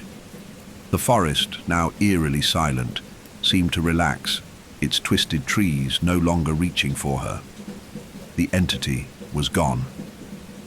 Evelyn stood in the center of the clearing, her heart still racing, her breath shallow as the last of the darkness disappeared into the earth. She was alone now. The curse was broken. But as the wind shifted around her, the faintest echo of Amelia's voice reached her ears, softer now, no longer filled with desperation. "You are free, Evelyn." And for the first time since she had stepped foot into Etherwood, Evelyn allowed herself to breathe. But she knew this. The forest would never fully release its grip on her. There would always be a part of her that would carry it with her, its whispers lingering at the edge of her mind, its shadow forever a part of her. The cycle was broken, but her legacy would remain. Still here? Brave. Or maybe you just like the feeling of being watched. Like, subscribe, and drop your time and location in the comments, so we know who's still out there. Now breathe slow. The worst is coming. The silence that followed was almost unbearable. For the first time since Evelyn had entered Etherwood, there was no sound, no whispers, no crackling roots, no oppressive force pressing down on her. The trees stood still, their gnarled branches frozen in the aftermath of the entity's fall. The air was clean, free of the suffocating weight that had once filled it. It was as if the forest, once alive with its dark energy, had momentarily exhaled, taking a long breath of peace, its hunger momentarily satisfied. Evelyn stood in the clearing, her eyes fixed on the ashes of the flower she had destroyed. She could feel the remnants of its power still lingering in her hands, in her soul, a dark echo of the forest's hold on her. But it was fading. The oppressive presence that had shaped her every thought, every step in this cursed place, was gone, and yet her heart still beat with an anxious pulse. The fear in her chest had not completely ebbed, though the weight of it had shifted. Now it wasn't just fear of the forest, or the entity, or even the curse that had bound her family. It was the realization that she stood at the precipice of something far more personal. A choice. The final choice that would either sever her tie to Etherwood or bind her to it forever. The remnants of the entity's influence had left her body feeling heavy, as if she were carrying the weight of 1,000 lost souls. She could still feel the echoes of the voices, the things she had seen, the moments she had spent trapped in the forest's grasp. And even as the darkness receded, she realized that what had happened here wasn't simply about breaking a curse. It was about her family, her bloodline woven into the fabric of this place. No matter how much she fought, no matter how much she tried to escape, she would never truly be free of Etherwood. It was a legacy, a broken chain of sacrifices and debts. Her ancestors had made their choices, and now it was her turn to make hers. Evelyn's gaze turned back toward the heart of the forest, where the dark shadows still clung to the trees, their twisted limbs reaching toward the sky like broken fingers. She could feel the pull again, deep in her chest. But this time, it wasn't the forest trying to consume her. It was something else, something deeper. She had already broken the curse, but the forest's grip had not truly been severed. Not entirely. The forest had a way of lingering, of haunting. The life of the forest, its twisted energy, its endless hunger, it had taken root in her, and no amount of willpower could change that. It was as if a part of her had been claimed by it, just as much as it had once claimed the lives of her ancestors. Chachum, question that now lingered in the air, was simple yet suffocating. Would she let go of what remained? "Evelyn?" a voice called softly, pulling her from her spiraling thoughts. She turned quickly, her pulse quickening. It was Sadie, standing on the edge of the clearing, her eyes filled with the sadness and the weight of everything that had happened. She looked different now, changed, though still very much herself. There was a quiet strength in her gaze, a resolve that had not been there before. Sadie stepped into the clearing, her movements measured, cautious. "You've done it, Evelyn. The curse is broken. The forest, it's quiet." Her voice trembled, but there was a sense of peace to it. "But this is your decision. I can't make it for you." Evelyn stared at her, her throat tight. This was the choice. "I don't know if I can leave it behind," Evelyn said softly, her voice barely more than a whisper. "Even if I wanted to." Sadie's gaze softened and she nodded slowly. "I know. I've felt it too. There's always something about this place. Something that doesn't ever really let go. We're all tied to it one way or another." Evelyn took a step toward her, her feet dragging as if reluctant to move. "I've tried, I've fought, but I can still feel it, Sadie, deep inside me." "The forest's mark. It's still there." Sadie reached out, gently resting her hand on Evelyn's arm. Her touch was warm, grounding. "You don't have to let it destroy you. The forest is not the same as it was before, but it will always be a part of you. It's in your blood. It's in your family's history. You can't escape that, but you can choose what it means." Evelyn closed her eyes, her thoughts spiraling. The choice before her felt impossible. Could she really leave this place behind? Could she truly free herself from it? Or was that even possible? The forest had shaped her ancestors, and now it had shaped her destiny. But Sadie was right. She had a choice. The world around her was no longer as oppressive as it once was. The darkness, the hunger, the forest no longer pressed in on her, no longer consumed her every thought. But she could still feel the pull of its legacy, the weight of its roots, the way it had carved itself into her soul. Could she free herself from that? "I don't know what's left of me if I leave it behind," Evelyn whispered, the fear in her voice raw and honest. "I don't know who I'd be without it." Sadie's gaze was steady, unwavering. "You don't have to forget it. You don't have to erase it from your soul. But you do get to choose, Evelyn. You get to decide what happens next, what this place means to you. You can choose to carry its legacy forward, or you can choose to walk away, to live on your own terms." Evelyn's heart ached at her words. Live on her own terms. Her hands clenched into fists at her sides. The roots of the forest were still there, deep within her, but the power they had over her had faltered. She had done it. She had broken the curse. She had freed herself, if only for a moment, from the weight of her family's history. But could she let go of the bond? Could she walk away and let the forest be nothing more than a memory? "Do I really have a choice?" Evelyn asked, her voice barely more than a whisper. Sadie's smile was small but meaningful. "You always did."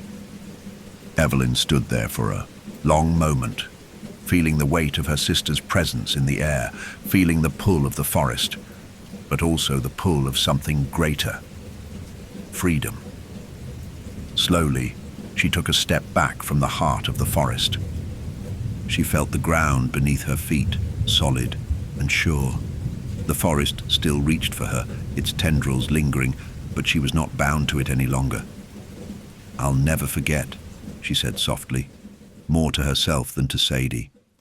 "But I won't be its prisoner anymore." As she spoke the words, she felt something in her chest loosen, like the chains of the past had finally broken. The forest, though vast, though ancient, would never truly let her go.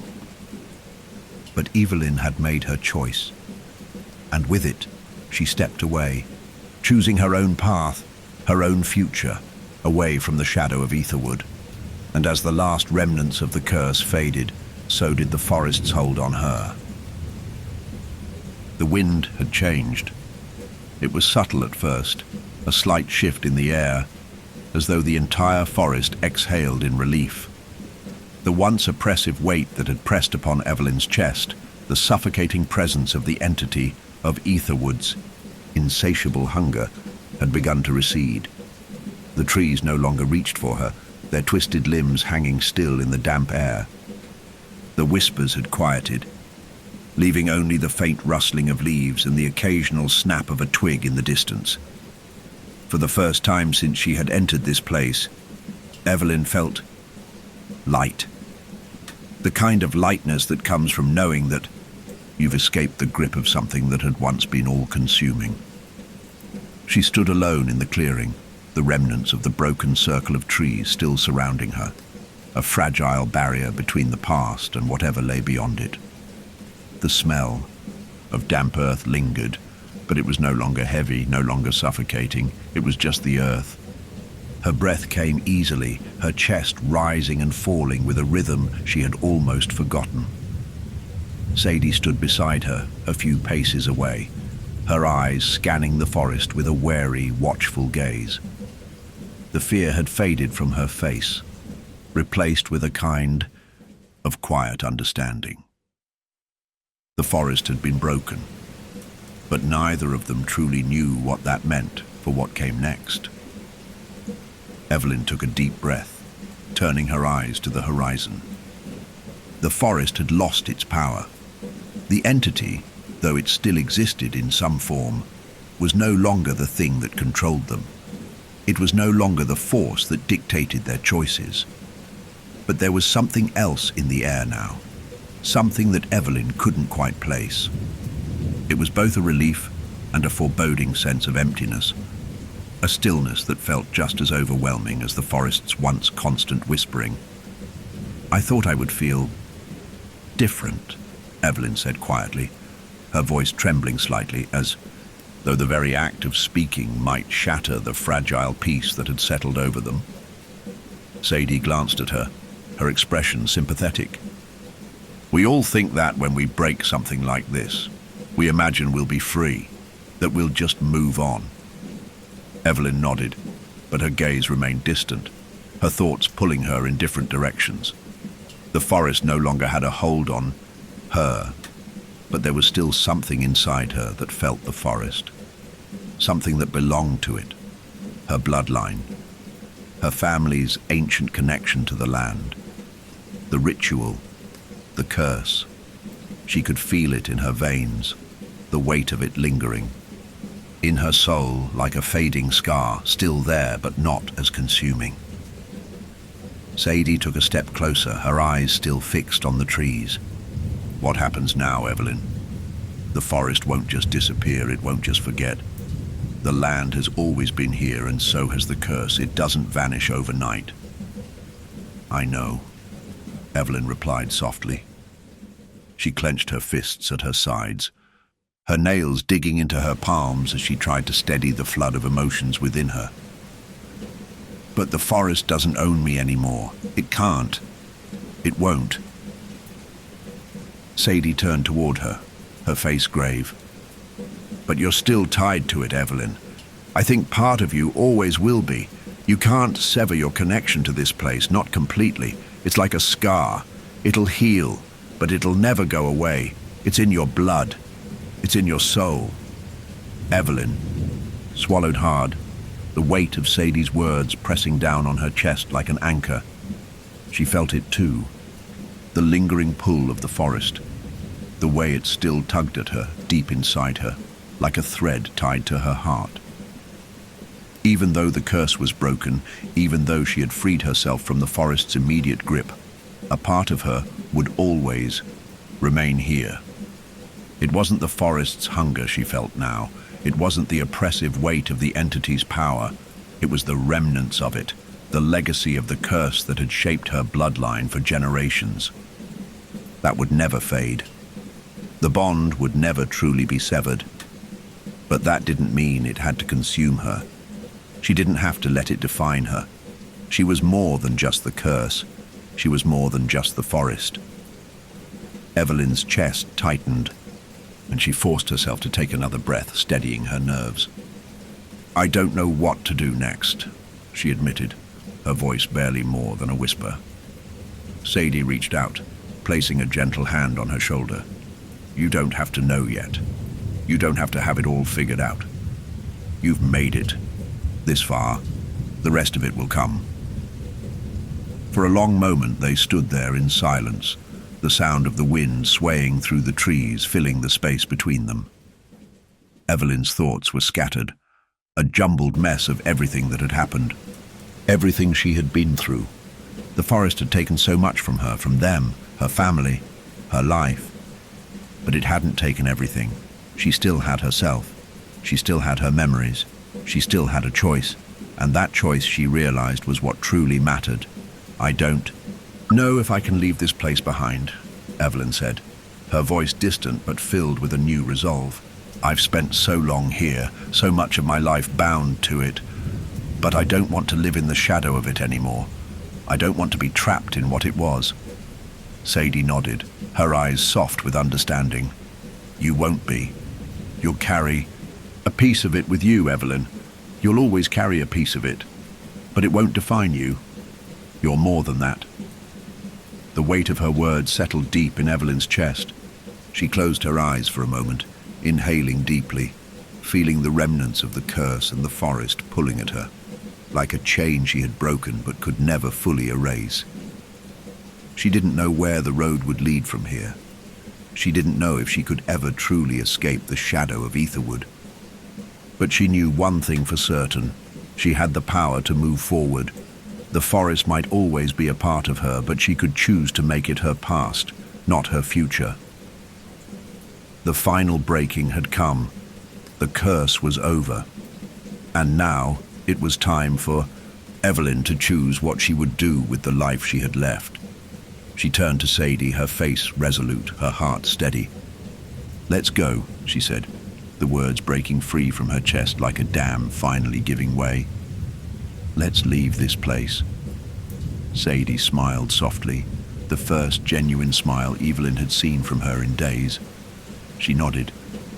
"It's time, Evelyn. Time to leave."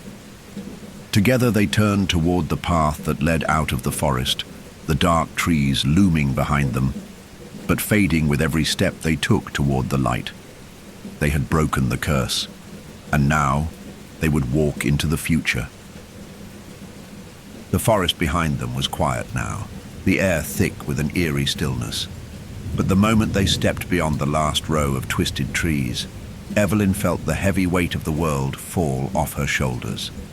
For the first time in what felt like years, she was able to breathe freely, the suffocating grip of Etherwood, its whispers, its shadows, beginning to fade into the distance.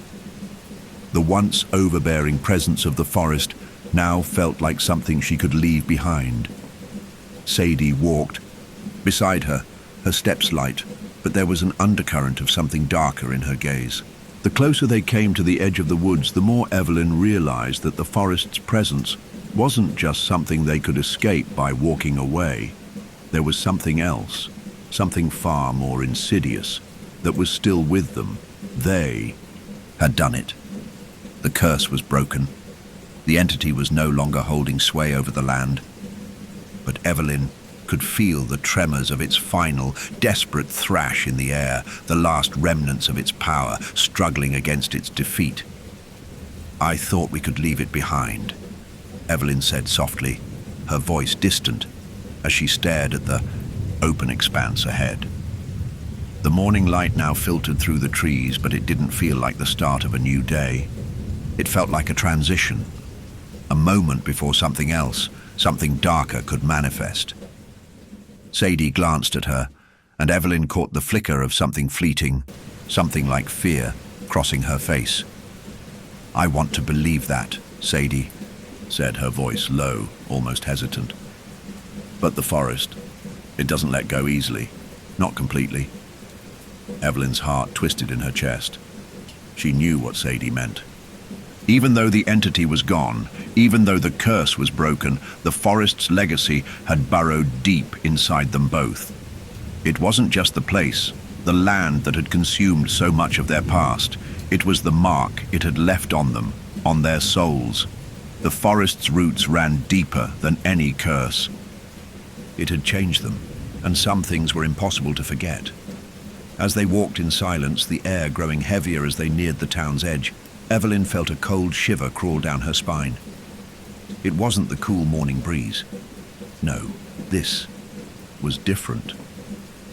This was something else, something far more familiar. Her breath caught in her throat as the realization set in. They had only begun to walk away from Etherwood's physical presence. But the forest, its influence, wasn't just rooted in the land. It was rooted in them. The grip of the forest wasn't just in the shadows of the trees. It was in the very shadow of their thoughts.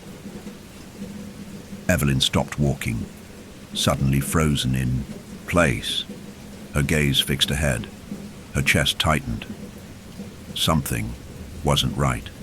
The oppressive air, the weight on her chest, it wasn't coming from the forest anymore. It was coming from within. Sadie stopped beside her, sensing the shift in the way. Atmosphere. What's wrong? Evelyn's breath came in shallow gasps. She didn't answer immediately. She couldn't. I feel it too, Sadie said softly, as if reading her mind. She reached out, her hand hovering near Evelyn's but not touching her. It's like a shadow following us. Evelyn's heart pounded in her chest and she turned back toward the forest. It wasn't just the land, the trees, the whispers. It was something else. Something that had never truly been defeated. Something tied to her bloodline. For a moment, Evelyn thought she saw a flicker of movement between the trees. The same dark figure from the clearing. Only now it was shrouded in shadows, impossible to discern fully, as though it were composed of the very darkness that had clung to her thoughts. It was there. She knew it. It was following them. Sadie. Evelyn's voice trembled. I think it's still with us. Sadie turned to look, her face pale. What do you mean it's gone? It has to be gone. No. Evelyn whispered. I don't think it is. I don't think it was ever really gone. Her words were barely out of her mouth before the atmosphere around them shifted again. The shadows, the trees, they seemed to shift, to move. Not in a natural way, but in a way that felt deliberate, intentional. The ground beneath their feet seemed to tremble, as if the earth itself were alive, reaching for them. Sadie stepped back, her hand going to the knife at her belt, a protective instinct, but her fingers trembled. This isn't real. It can't be real. But Evelyn knew the truth now. She could feel the presence of the forest, not in the air around them, but deep within her. The entity, the shadow, the force that had always been tethered to Etherwood had not disappeared with the breaking of the curse. It was tied to the land, but more than that, it was tied to them. It had been lying dormant inside her, waiting for the right moment to make itself known. Her legs felt weak beneath her, her stomach twisting in knots. She could still hear it, faint but growing louder, the whispering voices. It was like a hum in the back of her mind, a constant pressure against her thoughts. But now, it was not just the forest. It was her, the shadow of the forest that had followed her since the moment she entered Etherwood. It's still inside me, Evelyn said quietly, as if the realization were the only truth she had left. The forest never let me go. Sadie took a step toward her, her face filled with a mixture of confusion and sorrow. What are you talking about? We broke the curse, Evelyn. We destroyed it. Evelyn's eyes burned with a mixture of anguish and something darker, something that she couldn't control. No, I'm still a part of it. The forest is a part of me, and the shadow is still with me. She turned toward the trees, her voice rising with a desperate urgency. "It's inside my bloodline. It's never truly gone." A gust of wind whipped through the clearing, but it wasn't just the wind. It was the forest, moving, its breath pressing against them both. The shadows that had been lingering in the trees now seemed to pull toward them, curling like tendrils of darkness wrapping around their feet.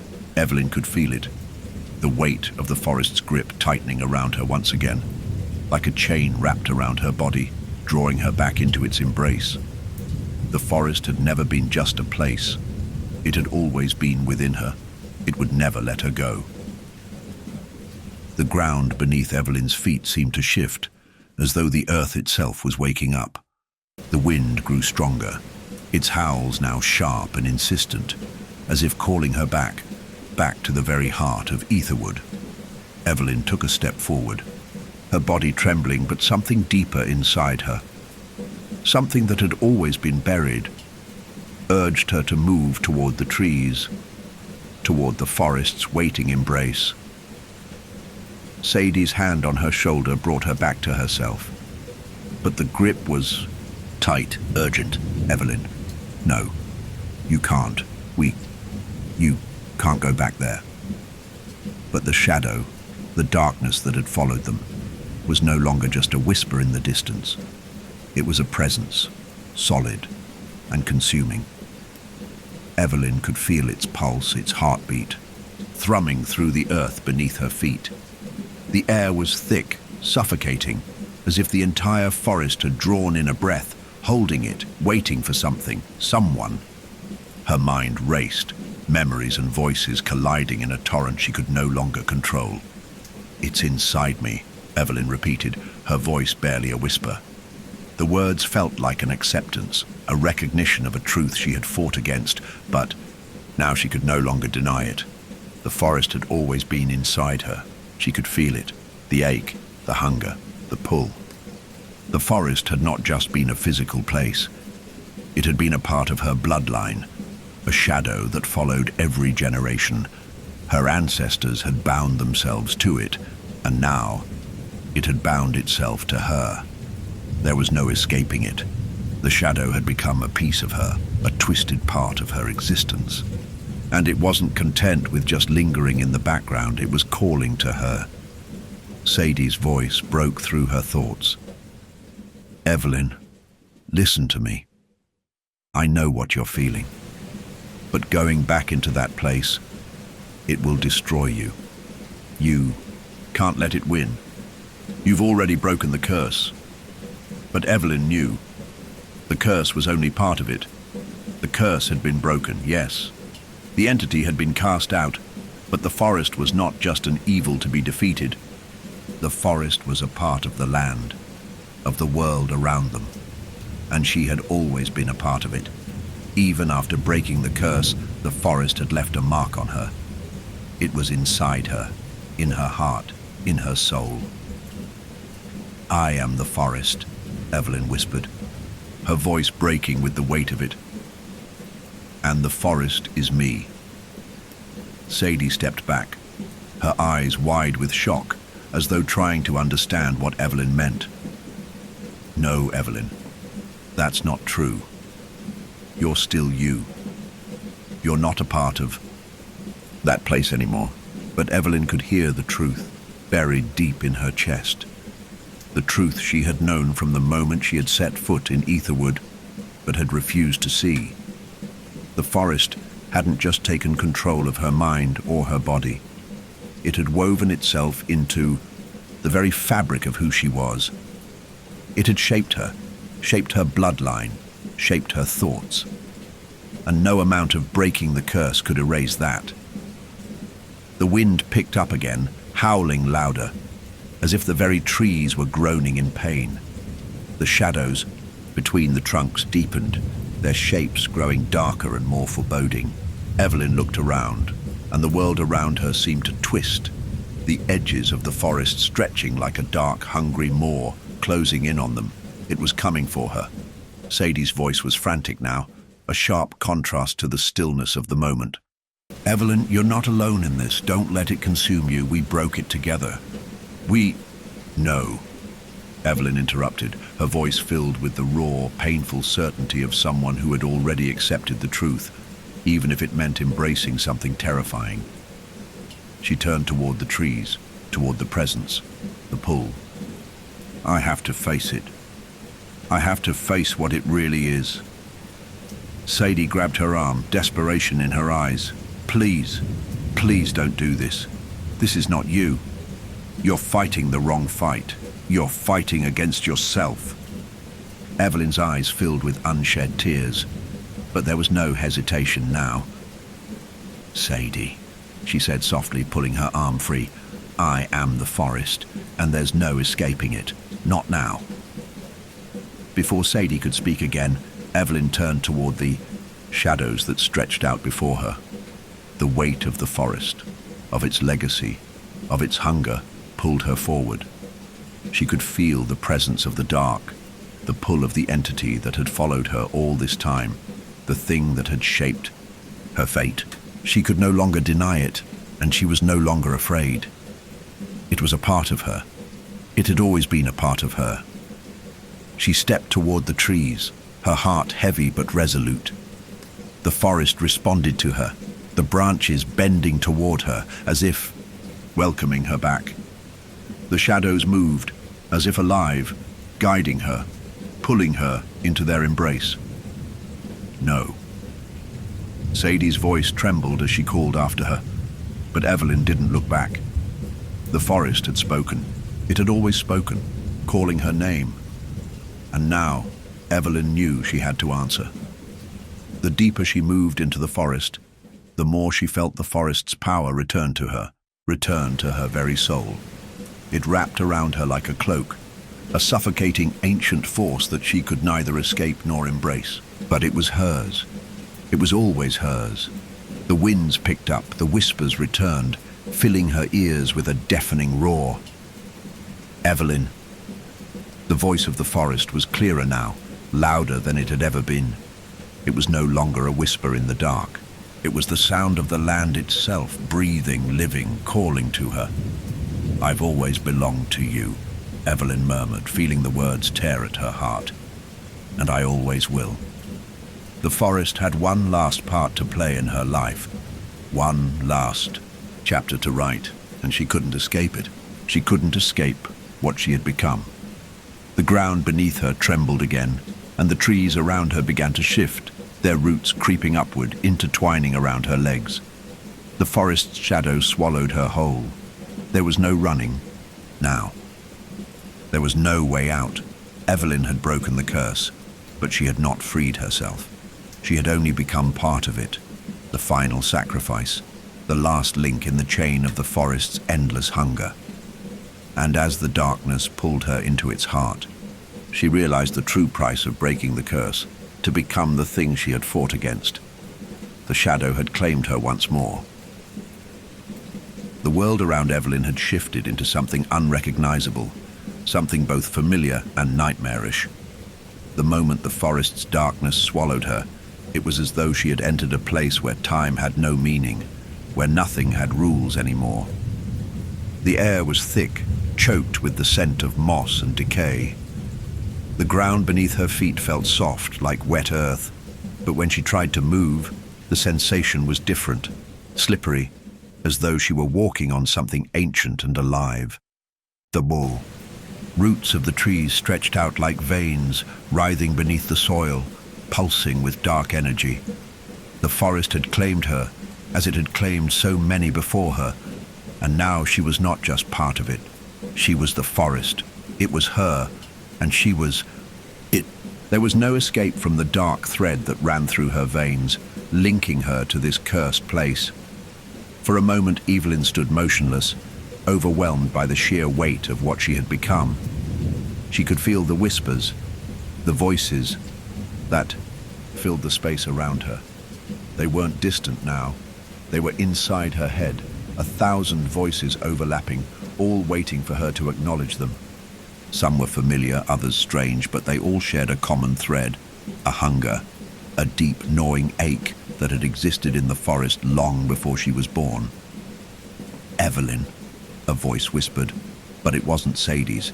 It was her voice, the same voice that had first called to her, the voice of the forest itself. It rose from the depths of her mind, a soft murmur at first, but growing louder, more insistent with every passing second. She staggered forward, her legs heavy, her breath shallow.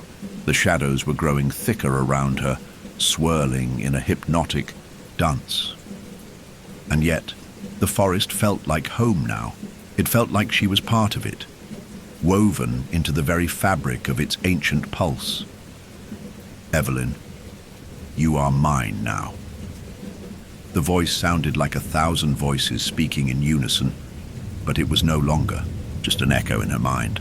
The words seemed to come from the trees, the earth itself, as if the forest were alive in ways she had never fully understood before.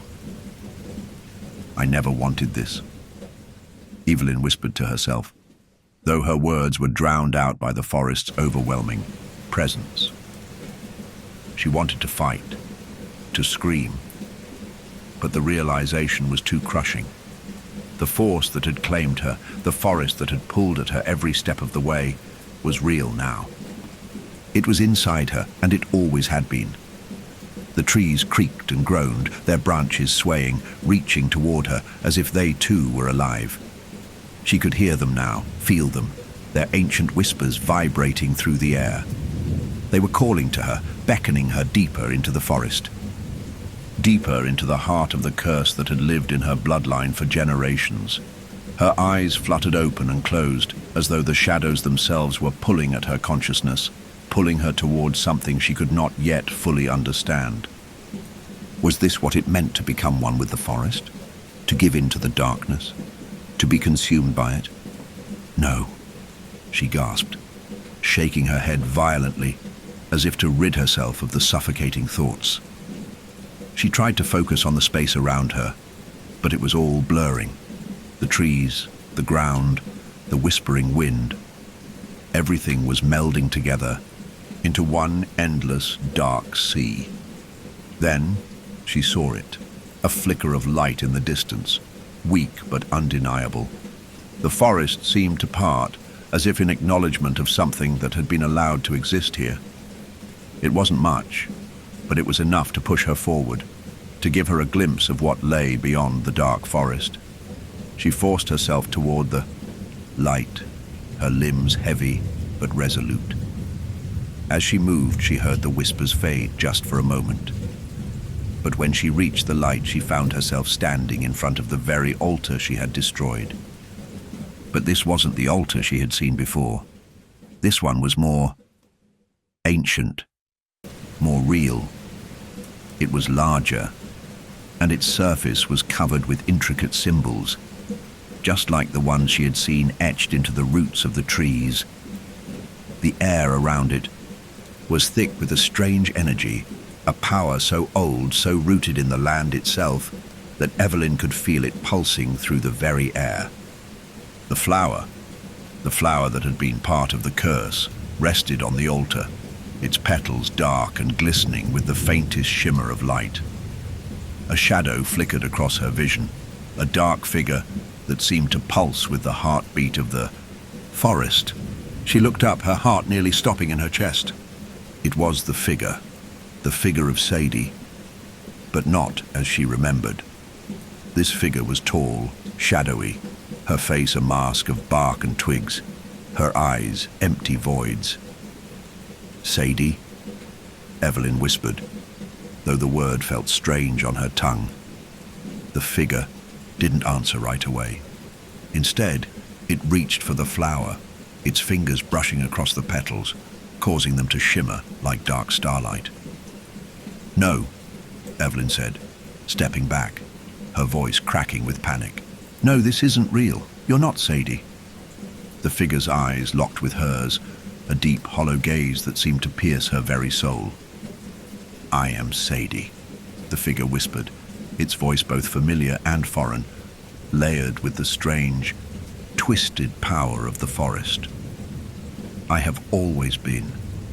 The forest speaks through me now." Evelyn stumbled back, her heart racing. "No, no, this can't be happening." "You were always meant to come back, Evelyn. The forest needs you. The figure continued, its voice growing stronger. You can't break its bond no matter how hard you try. You will always belong here. Tears filled Evelyn's eyes as the figure advanced toward her, its presence growing ever stronger, more consuming. The altar pulsed with energy, and the flower at its center glowed brighter, casting a sickly light over the entire clearing. The trees seemed to lean closer, watching, listening. Evelyn's breath became shallow, her body trembling with the weight of it all. "I never wanted this," she whispered, her voice breaking as the full weight of the forest's power pressed in on her. The figure of Sadie, or what was left of her, reached out toward Evelyn, its hollow eyes filled with an unsettling emptiness. "You don't have a choice, Evelyn. The forest is you, and you are the forest." The ground beneath Evelyn's feet trembled, and for the first time since she had arrived in Etherwood, she realized the true horror of what was happening. The forest was not something external. It wasn't something she could fight off or outrun. It was part of her. The bloodline, the sacrifice. The forest had always been a part of her, and it would never let her go. She turned away from the altar, her heart racing as she tried to run. But as her feet hit the ground, she felt the pull of the forest again, the roots reaching up from the earth, wrapping around her ankles. She was bound to it. She was bound to the curse. "No," Evelyn gasped, her breath coming in ragged gasps. "Please, no." The shadow of the figure, Sadie's figure, loomed over her, and the forest's power surged through her, filling her mind with ancient whispers. She was caught, and as the darkness closed in, Evelyn realized that the forest had already won. Evelyn's heart pounded with a brutal rhythm, her chest constricting as the roots of the forest wrapped tighter around her, pulling her deeper into the earth.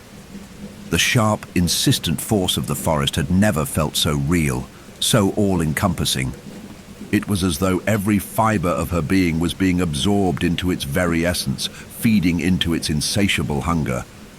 The dark figure, Sadie's figure, loomed before her, its empty gaze penetrating the very marrow of her soul. "No," Evelyn whispered, her voice strained and broken, the weight of the words heavier than the roots wrapping around her. "No more. I can't be part of this. I won't be part of it." But the shadow only smiled. No, it wasn't a smile at all. It was something far darker, more twisted. It was the smile of something that knew the truth that Evelyn had been avoiding for so long. Something that had been lying in wait, patient, pulling her toward the inevitable. "You've already made your choice." "Evelyn," the voice of Sadie, or what had once been Sadie, boomed, its echo reverberating through the trees and into the depths of her mind. "The forest is part of you. It's always been part of you. You can never truly escape it." Evelyn gasped for air, her body trembling with the weight of the words.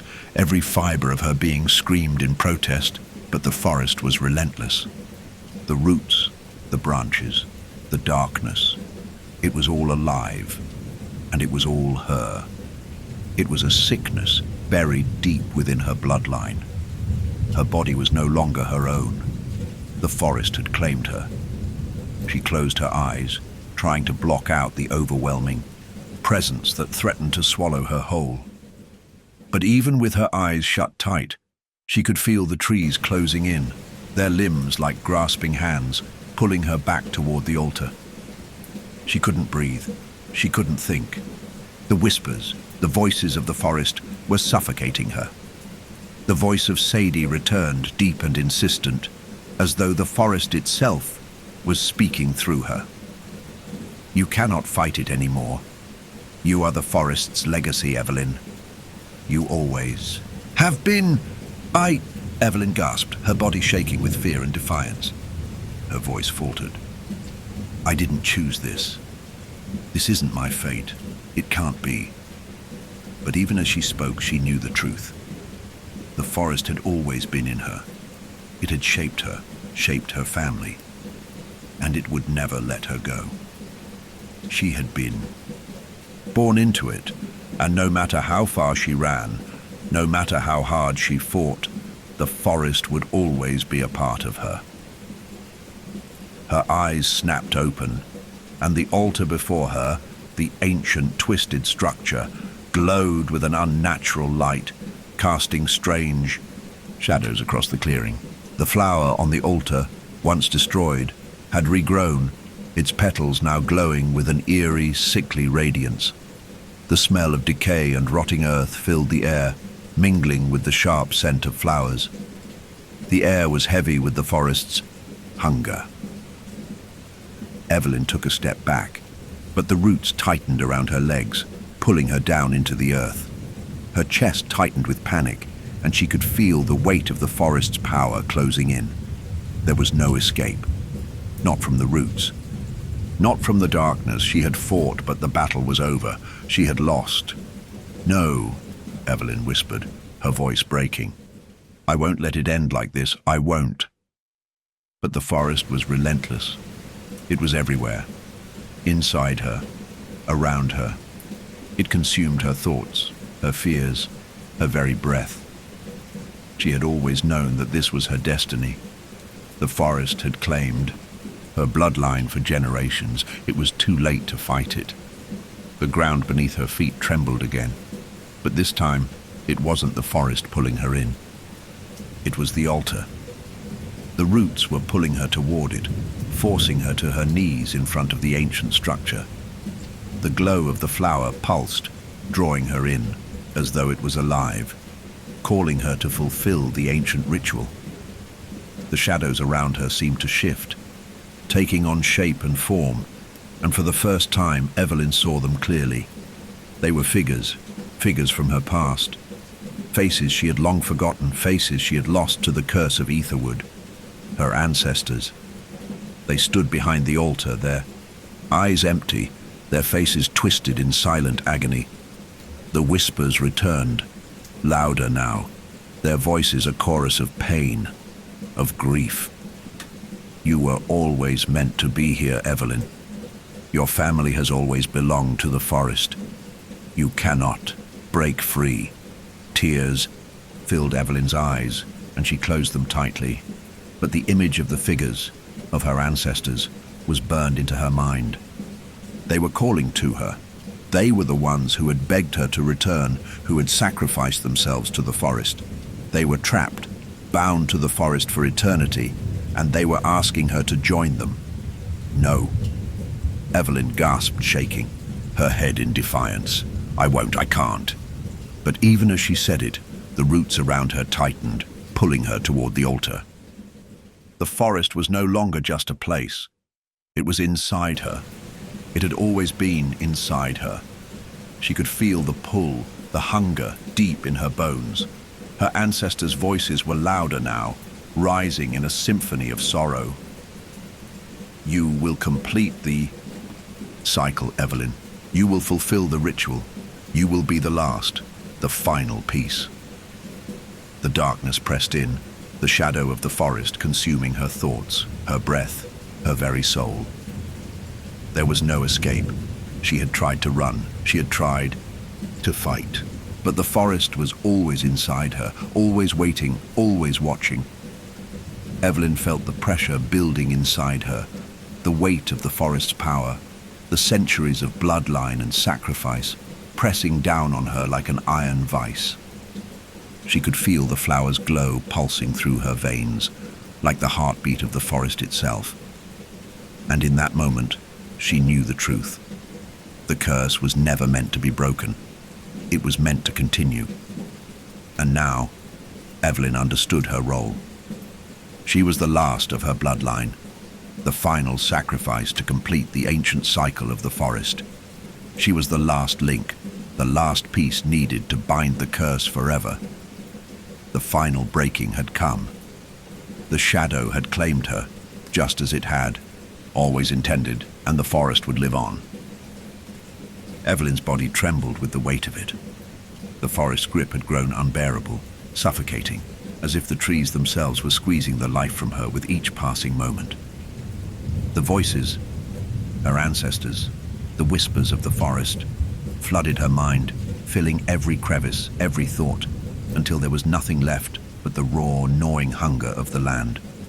She could feel the pulse of the altar beneath her hands, the flower on its surface glowing brighter with each heartbeat. It was as though the ritual had already begun, its threads tightening around her, pulling her into the ancient, unyielding force of etherwood. The roots under her feet throbbed with life, like veins in the earth connecting her to the forest in ways that felt more like a prison than a home. Evelyn. The whisper of her name felt like a caress, but it was cold, twisted with desperation. The voice was all around her, the forest calling her to fulfill its hunger. She glanced up at the altar, where the flower pulsed with unnatural light. Its petals unfurled, revealing the darkness inside, and Evelyn's breath caught in her throat. The darkness, the true darkness, was not just a part of the forest. It was the forest itself. It lived in the soil, the trees, the air. It had always lived in her, and now it was calling her to complete the ritual, to become one with it. It was too late. Tears filled her eyes, but they weren't tears of fear. No, they were tears of realization. She had tried to resist. She had fought against the forest's will for so long, but the truth was undeniable now. The forest had always been a part of her. Her bloodline, her very existence, had been tied to this place long before she was born. She had never been free of it. She had only been waiting for this moment. The roots around her legs loosened, but she didn't move. She couldn't. She had already made her choice, whether she knew it or not. The forest had claimed her. The curse had claimed her. She was part of the land, just as much as it was part of her. Sadie's voice broke through her thoughts, distant, almost drowned out by the forest's overwhelming presence. "Evelyn, please don't do this. You can't be a part of it.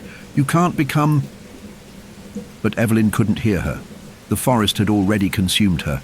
She could feel its pulse in her veins, feel its roots winding around her heart, tightening their grip. She was no longer the girl who had come to this place filled with curiosity and grief. She was something else now, something older, something woven into the fabric of the forest itself. She placed her hands on the altar, feeling the cold stone beneath her palms. The flower trembled under her touch, its petals now fully open, revealing the dark heart within. The glow it gave off was no longer beautiful. It was dangerous. And yet, Evelyn could not look away. She could not deny the pull. The hunger that filled her chest was not her own. It was the forest's. It was the curse that had been passed down through generations, a legacy of death and life intertwined. The figure of Sadie stepped forward, her face a mask of fear and sorrow. "Evelyn, please. You don't have to do this." Evelyn turned to face her, the cold weight of the forest's power still pressing down on her chest. "I don't have a choice, Sadie," she whispered, her voice barely audible, swallowed by the growing storm of darkness that surrounded them both. "This is what I was always meant to do. I've always been a part of it. And now..." She took a shaky breath, her eyes brimming with unshed tears. "Now it's my turn." Sadie's eyes widened in horror, and she took a step back, her face pale. "No, Evelyn. This isn't you. You're not just a part of the forest, you're more than that." But Evelyn could hear the truth now, clearer than ever before. The forest had always been with her, and now it was ready to claim its final prize. The roots at her feet surged forward, wrapping around her legs, pulling her closer to the altar. She felt her body being drawn into the flower's glow, its power filling her. The forest's presence, once distant, now felt like an unrelenting wave crashing over her, dragging her down into its depths. She could feel the earth's pulse in her chest, feel the trees watching her, Feel the ancient weight of the ritual settle onto her shoulders. It was as if the entire land was holding its breath, waiting for her to make the final sacrifice. And then she knew. She knew that this was it. The moment of truth, the breaking of the cycle, the completion of the ritual. The forest had always been inside her. Now, it would consume her. The flower's glow grew brighter, and the air around her pulsed with energy. The ground beneath her feet shook, and the trees groaned in unison, as though the earth itself was bending to her will. The whispers reached a crescendo, their voices mixing with her own thoughts, as if the forest was speaking through her. "I am the forest," Evelyn whispered, the words coming from somewhere deep inside her. Not her voice, but the forest's. "I am the sacrifice. I am the last of the bloodline." The roots tightened, pulling her into the darkness. The air around her crackled with energy, and she felt the ritual reaching its apex, the moment when everything would be completed. The forest's hunger would be satisfied. The curse would be fulfilled. Sadie's voice broke through the storm. "Evelyn, please, fight it. You can still choose. You don't have to be part of it." But Evelyn's resolve was unwavering. She had made her choice long ago. She had always been a part of the forest, and now it would have its final victory.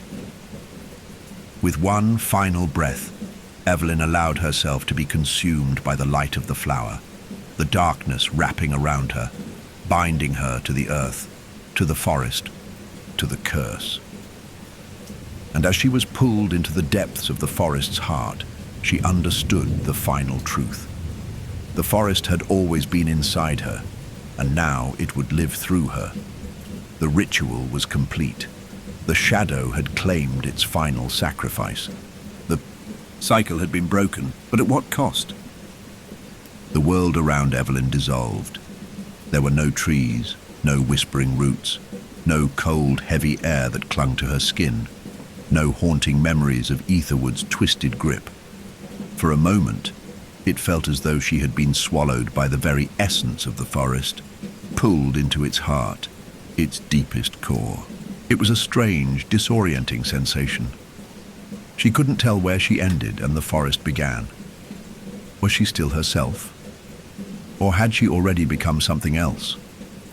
The light around her was dim, but not oppressive. It was as if the very ground beneath her feet had been stripped of its darkness, leaving only the faintest trace of an otherworldly glow.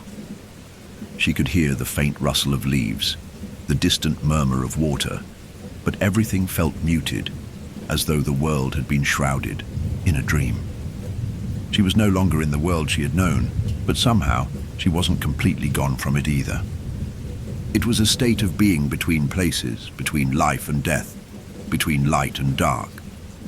And then a figure appeared before her. The figure was not Sadie, not her ancestors.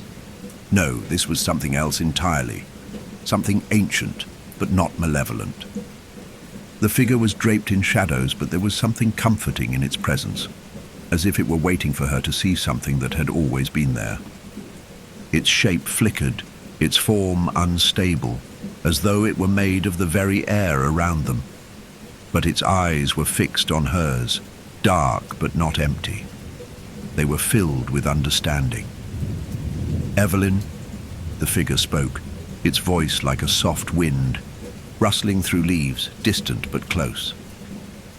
"You have come home." Evelyn's heart beat in her chest, the sound so loud it felt as though it might shake her bones.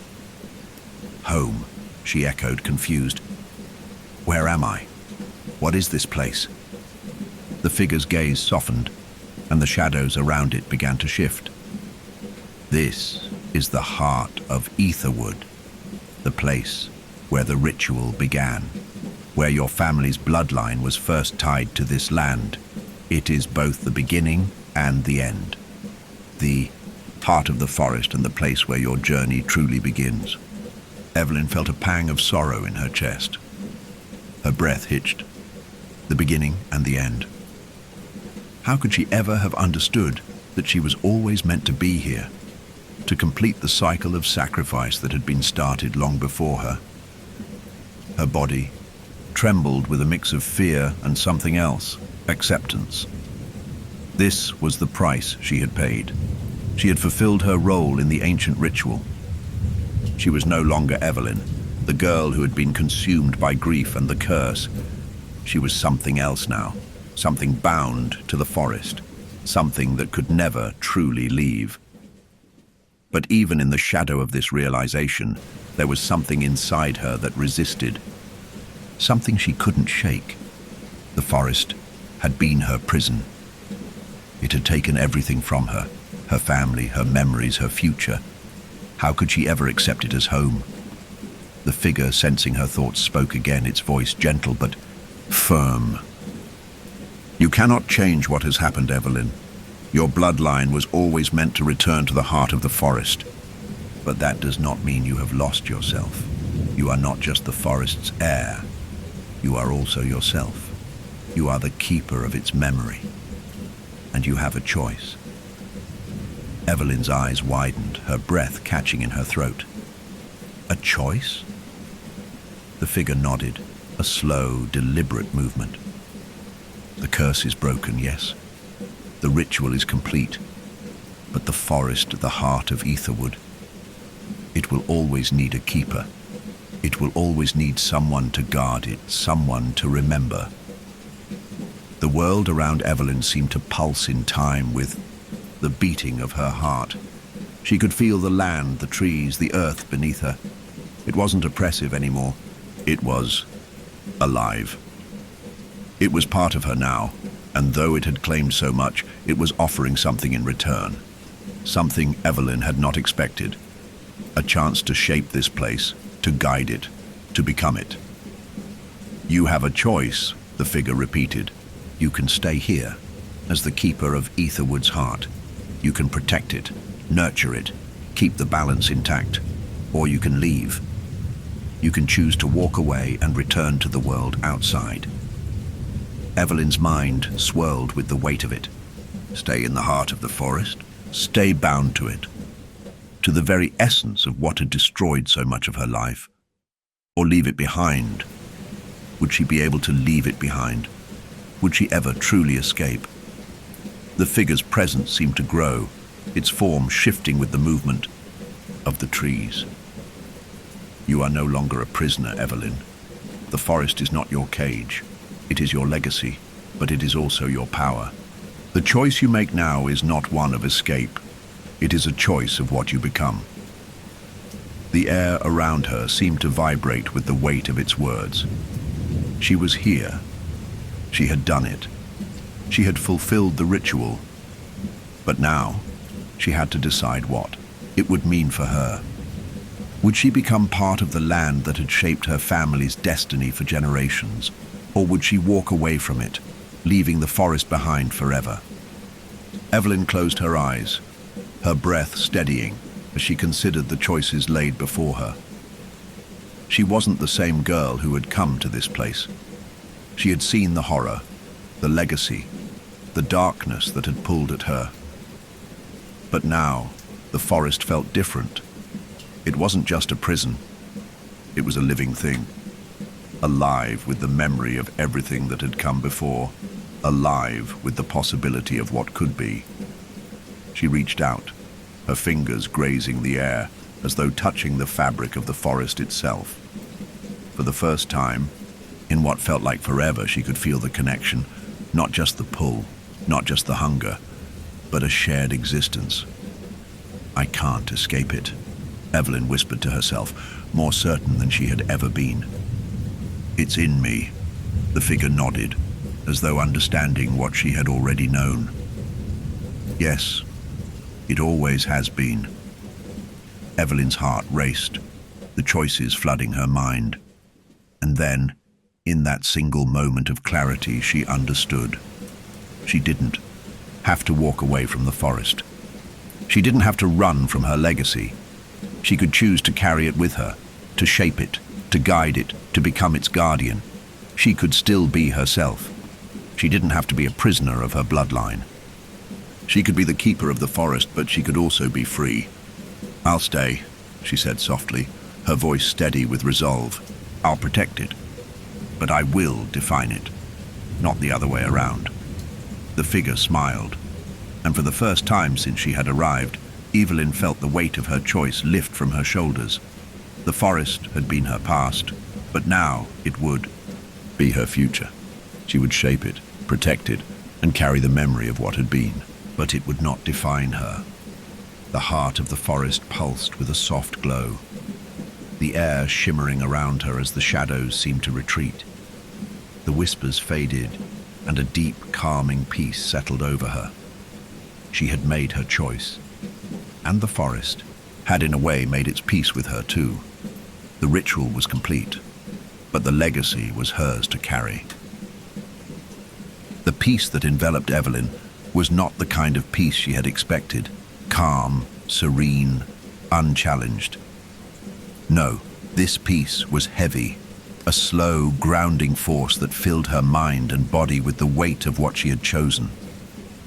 She was still here, in the heart of Etherwood, the ancient land that had shaped her family's bloodline. But now it was no longer a place of terror. It was her responsibility, her legacy, and her charge. The first breath she took seemed to echo in the stillness around her, the sound of it amplified by the absence of the forest's constant murmur. For the first time in what felt like an eternity, there were no voices whispering in the distance, no shadows closing in on her from every corner. The air was clear, and yet it was thick with something else, the undeniable weight of her decision. The altar, once an object of fear, now stood before her, its surface smooth and unmarred. The flower that had once glowed with the pulse of the ritual, now a dull, inert blossom. The land around her, the heart of the forest, seemed to breathe with her, a quiet, rhythmic pulse that matched the beat of her own heart. She was connected to it now, and somehow, despite everything that had come before, it felt right. But that feeling of peace was short-lived. Evelyn could feel it, deep within her bones, behind the quiet hum of the forest, that gnawing need, that ever-present hunger that would never fade. She was no longer a victim of the forest. She was its keeper. And with that title came a responsibility she couldn't ignore. The forest, though quiet now, was still alive, and it would always need a guardian. Her fingers brushed against the altar's surface once more, her thoughts wandering to the decision she had made. She had chosen to protect this land, to carry the weight of its ancient power. But it was not the burden she had expected. It was not just an endless cycle of duty and sacrifice. It was a choice, her choice, to define what the forest would become, to shape its future, even if that future was unclear. The land was quiet, but Evelyn could feel the shadows of her ancestors, the weight of the forest's history pressing down on her. The shadow of the entity that had once controlled her, that had fed off her family's sacrifices, was not gone. It had retreated, yes, but it had not disappeared. The hunger still lingered, deep in the roots of the trees, in the air itself. It was hers now, her legacy to carry. "You are the keeper," a voice whispered from the darkness, pulling her attention back to the depths of the forest. It was familiar, haunting in its resonance. The forest's voice. It was not the same as before, louder, overwhelming, but it was still there, threading through her thoughts, stirring the very soil beneath her feet. She didn't flinch. She had already made her peace with this voice, with what it represented. "You've made your choice," it continued, its tone like the wind rustling through the leaves. "But remember, a keeper is never free. You carry the weight of the land's hunger, the price of its life. The forest is your blood, and it will always be a part of you." Evelyn closed her eyes, allowing the voice to fill her, to merge with the power now coursing through her veins. She was the forest, the land, the trees, the earth itself. She felt it pulse in her chest, deep within her, like a second heartbeat. The roots beneath her feet spread deeper, reaching into the very heart of the world. The power was hers to wield, but it was a power that came with consequences. "I know," she whispered, her voice barely audible against the wind. "I know what I've become." The figure of the Keeper, the ancient guardian of Etherwood, appeared. Before her, a shimmering shadow, its form ethereal, indistinct. Its eyes glowed faintly, flickering with a light that Evelyn could only describe as ancient, infinite. The figure was not Sadie. It was something older, something tied to the land itself. "You are not alone, Evelyn," the Keeper's voice said. But it was more of a thought, a message that seemed to come from within her mind rather than from the figure's lips. "You have your ancestors with you. The land, too. It lives, and so do you. The burden of your role will be heavy, but you will not carry it alone. You are the forest's heartbeat. You will keep the balance, and in doing so, you will keep your soul." The Keeper's words settled over her like a blanket, both reassuring and suffocating. The weight of her choices hadn't fully settled until this moment. She had accepted the responsibility of the land, the guardianship of the forest, but she hadn't truly understood what that would mean for her. It meant living with its hunger.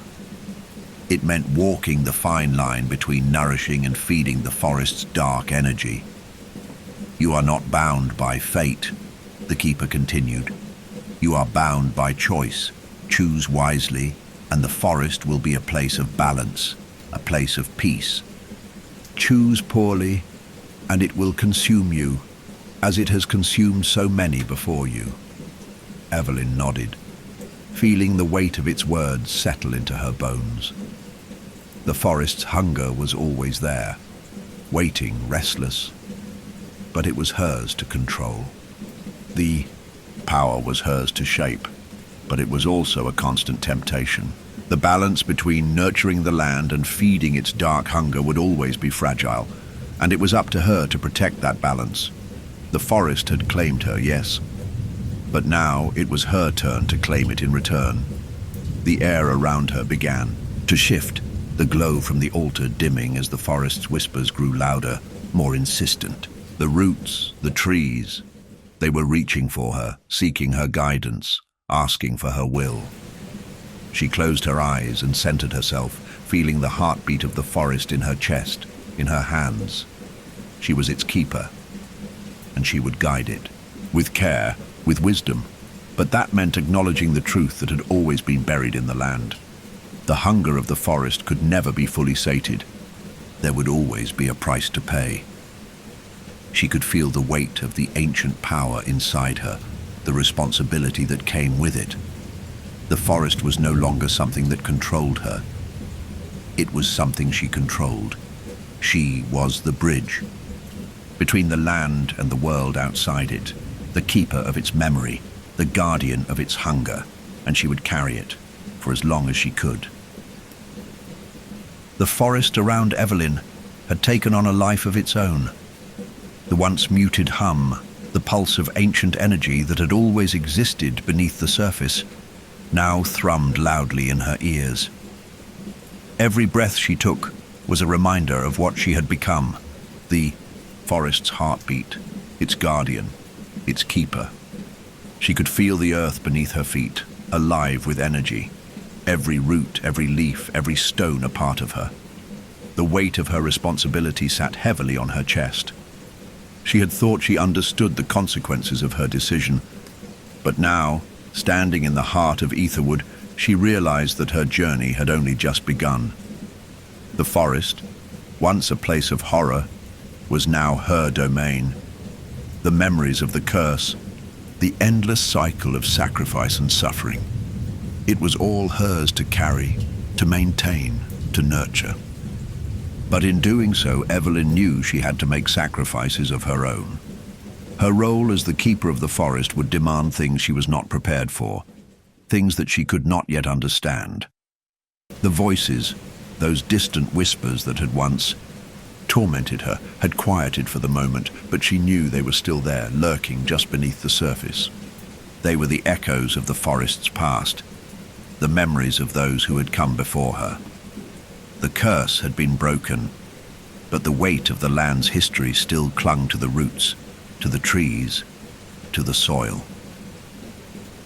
She walked through the clearing, the space around her now still, as though the forest itself was waiting for her to act. It was not a malevolent silence, but a quiet expectancy. The land needed her, just as it had always needed someone to guide it. The flowers that had once been bright and vibrant now lay dormant, their colors muted in the shade of the towering trees. The ground beneath her feet seemed to pulse with life, the roots shifting and stretching as if reaching for something. She could feel their hunger. Evelyn paused before the altar, her eyes drawn to the flower that had once been the catalyst for her transformation. It was still there, but it had changed. Its petals no longer shone with a sickly glow, nor did it radiate with the dark energy of the curse. It was a symbol of what had been, a reminder of the sacrifice, the cost of the ritual. The forest had given her this power, but at what cost? Was she truly free, or had she simply traded one form of captivity for another? She reached out a trembling hand, touching the flower's petals. The moment her fingers made contact, a sharp vision flooded her mind. The images came fast, too fast to process, but she understood them nonetheless. Her ancestors' faces twisted in pain, calling out to her, begging her to finish what they had started. She saw their sacrifices, their deaths, their lives bound to the land in ways she had never truly understood. The cost of the ritual was not just their lives, it was their memories, their souls, their very essence, woven into the forest itself. Evelyn's breath caught in her throat as the vision pulled her deeper into its grasp. She saw herself, her face, but not as it was now. It was a reflection of what the forest had made of her, a keeper bound to its memory, to its will. She was not just guarding the land, she was becoming part of it, absorbing its history, its tragedies. And with each passing moment, she could feel her connection to the forest growing stronger, deeper. The weight of the memories, the voices, grew heavier with every passing second. She saw the figures of those who had come before her, those who had been consumed by the land. They were no longer just figures in the shadows. They were part of her now. The land had taken them, and in doing so, it had taken a part of her as well. No, Evelyn gasped, her hand jerking back from the flower, her chest tight with fear. I can't forget. I can't carry all of this. But even as she said it, she felt the truth of it settling in her heart. To be the keeper was not just to protect the land. It was to remember everything. To carry the weight of every soul that had ever been claimed by Etherwood. Her family's legacy was now hers, their memories, their pain, their sacrifices. It was a burden she could not escape, and it was a burden that would continue to grow as long as she remained the forest's guardian. The ground beneath her feet shifted again, the roots curling tighter around her legs. The forest was awakening, but not in the way it had before. This was no longer the hunger of the entity, the curse. This was something older, something more intimate. The forest's memory was not something to be feared. It was a part of her, a part of the very earth beneath her feet. It had always been this way, but there was one thing the forest had never shown her: the truth of its sacrifice, the truth of what it demanded in return for the memories it kept. The voices were not just echoes. They were demanding to be heard, to be remembered, to be passed on. Evelyn closed her eyes, a wave of understanding washing over her. She had always been meant to bear this burden, to be the keeper, to carry the weight of the past. But now she realized the true cost of it. To remember was to lose. To remember meant to forget herself, to lose the memories of who she had been, of what she had once hoped for. But in the end, the choice had always been hers, to remember or to let go, to become the forest's keeper or to surrender to the darkness that had always threatened to consume her. The roots tightened around her legs again, their pull insistent, but not painful. The forest was no longer the enemy. It was part of her. And to protect it, to keep the balance, she would have to make the ultimate sacrifice. Her eyes opened, and she stood tall, feeling the power of the land in her chest. The memories of her ancestors, of everything the forest had consumed, were alive inside her. She had always carried them, had always been bound to them. But now she understood. It was not a curse, it was a responsibility. Evelyn's breath steadied. She had made her choice. The forest had become too much. Evelyn's soul, her very being, was teetering on the edge. She stood in the heart of Etherwood, the land that had shaped her family, shaped everything she had ever known. And yet, it was not her home. It could never be. The forest's grip on her was undeniable, inescapable. She had chosen to stay, to become its keeper, to embrace the responsibility of guiding it, but now that decision felt like a weight she could barely hold up. The darkness had always been a part of her, and even now, standing in the midst of the land she was sworn to protect, she could feel its hunger gnawing at her, pulling her deeper into its endless depths. The wind whispered through the trees, their gnarled branches twisting and creaking, as if they too were trying to warn her, to remind her of what she had become. The roots that spread across the ground reached for her, as though seeking to claim her once again. Her thoughts were becoming clouded, disjointed, as though the memories of those who had come before her were starting to drown her. The forest hunger was not just for its sacrifices. It was for everything that had ever been tied to it. "I can't do this," she whispered to herself, her voice trembling in the weight of her own despair. The power of the forest surged through her veins, a steady pulse that was both comforting and suffocating. The memories of the lost souls, of her ancestors, swirled in her mind like a storm. They had been consumed by the forest, by the very land they had once tried to protect. Evelyn had thought that she would control it, shape it, guide it towards something better. But what if there was no better? What if the land's hunger was eternal? What if she would never be able to escape its pull? Her hands clenched into fists, her nails biting into her palms as the raw, overwhelming pressure of the forest filled her chest. The roots, once a gentle connection to the land, now felt like chains, keeping her tethered to this cursed place. Her heart raced, and she could feel the weight of centuries pressing on her, pressing her into the earth itself. "You are mine," a voice echoed in her mind, thick and insistent. It was the voice of the forest, the voice of the entity, now quiet but always present. The same voice that had tormented her, that had claimed her ancestors, and that was now trying to consume her, just as it had consumed so many before her. It was not just a whisper anymore, it was a roar inside her head. "I am not yours!" Evelyn cried out, her voice hoarse, her throat tight with the force of her defiance. She took a step forward, but the ground beneath her shifted, the roots curling around her legs, pulling her into the earth. "I chose to protect this place, but I will not be a part of it." The ground trembled beneath her, and the trees groaned as though the very forest were reacting to her rejection. The wind picked up, howling through the branches, the noise deafening. The roots tightened, coiling around her body, squeezing her as though the forest were trying to draw her back into its heart, into its eternal hunger.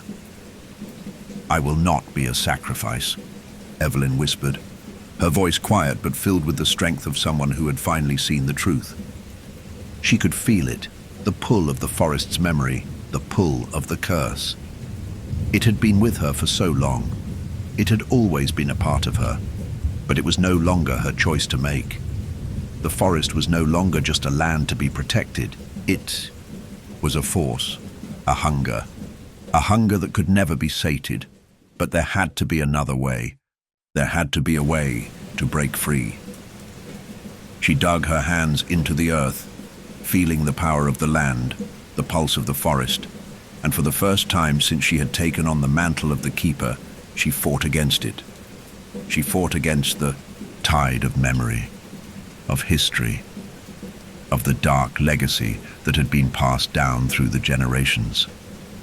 She could feel the weight of the past pressing on her, but she would not be swallowed by it. "I choose," Evelyn whispered, her voice shaking, but steady. "I choose to be free." The roots recoiled at her words, as though the forest itself had heard her, had understood the gravity of her choice. The wind howled, but it was different now. It wasn't an angry roar. It was the release of something long held, long locked in the land. The tension in the air shifted, and the dark energy that had once threatened to consume her seemed to ease. The pressure that had built up inside her, the hunger that had clawed at her from within, faded. For a moment there was stillness, absolute silence. And Evelyn stood alone in the heart of the forest, feeling the earth beneath her feet, the ancient power of the land pulsing gently, no longer suffocating, no longer consuming. She had broken the cycle, but the forest wasn't gone. It would never be gone. It was part of her, part of the world around her. And now it was her choice to make, how to wield its power, how to keep its hunger in balance. Her hands were still trembling, but she stood tall, her chest rising and falling with the force of her breath. The shadows of the forest no longer felt like chains. They were a part of her, a reminder of what had been, of what she had freed herself from. She wasn't just the forest's keeper. She was its protector, its guardian. Evelyn turned from the altar, her gaze sweeping over the land, over the roots, over the trees that reached toward the sky. The weight of the curse had lifted, but its mark was still there, on the land, on her bloodline. But now, Evelyn knew that she had the power to shape its future, to protect it, but not be consumed by it. She could guide it, nurture it, but the forest would never claim her again. And with that realization, Evelyn took a step away from the heart of Etherwood, her heart steady, her path clear. The hunger, the darkness, had not defeated her. She had defeated it. The legacy was hers to carry, and now it was hers to shape. Evelyn stood at the edge of the clearing where the roots of the trees twisted and writhed beneath the earth, but no longer in pursuit of her. She felt the pulse of the forest deep within her, a steady rhythm that matched her heartbeat, but this time it no longer overwhelmed her. The weight that had once pressed so heavily on her chest had lifted, the suffocating grip of the forest's hunger now a distant echo, a memory rather than a force. The wind had softened, a gentle breeze moving through the leaves, whispering secrets from the past, but it no longer called for her surrender. The darkness, once a gnawing presence, had quieted. The voices of her ancestors, the figures that had once begged her to complete the ritual, to fulfill the curse, had faded into silence, leaving only the memories of what had been. She was no longer just a part of the forest's cycle. She had chosen her own path. She glanced down at the ground, feeling the weight of the earth beneath her feet, the roots winding beneath the soil like lifeblood, the pulse of Etherwood forever bound to her. But now it felt different. It felt alive, in a way that was no longer suffocating. The forest had always been a part of her, and she had always been a part of it, but she had broken free of its chains. She had chosen to protect the land, not as a victim, but as its guardian. Evelyn closed her eyes, her breath steady as she listened to the soft rustling of the trees, the hum of the earth beneath her.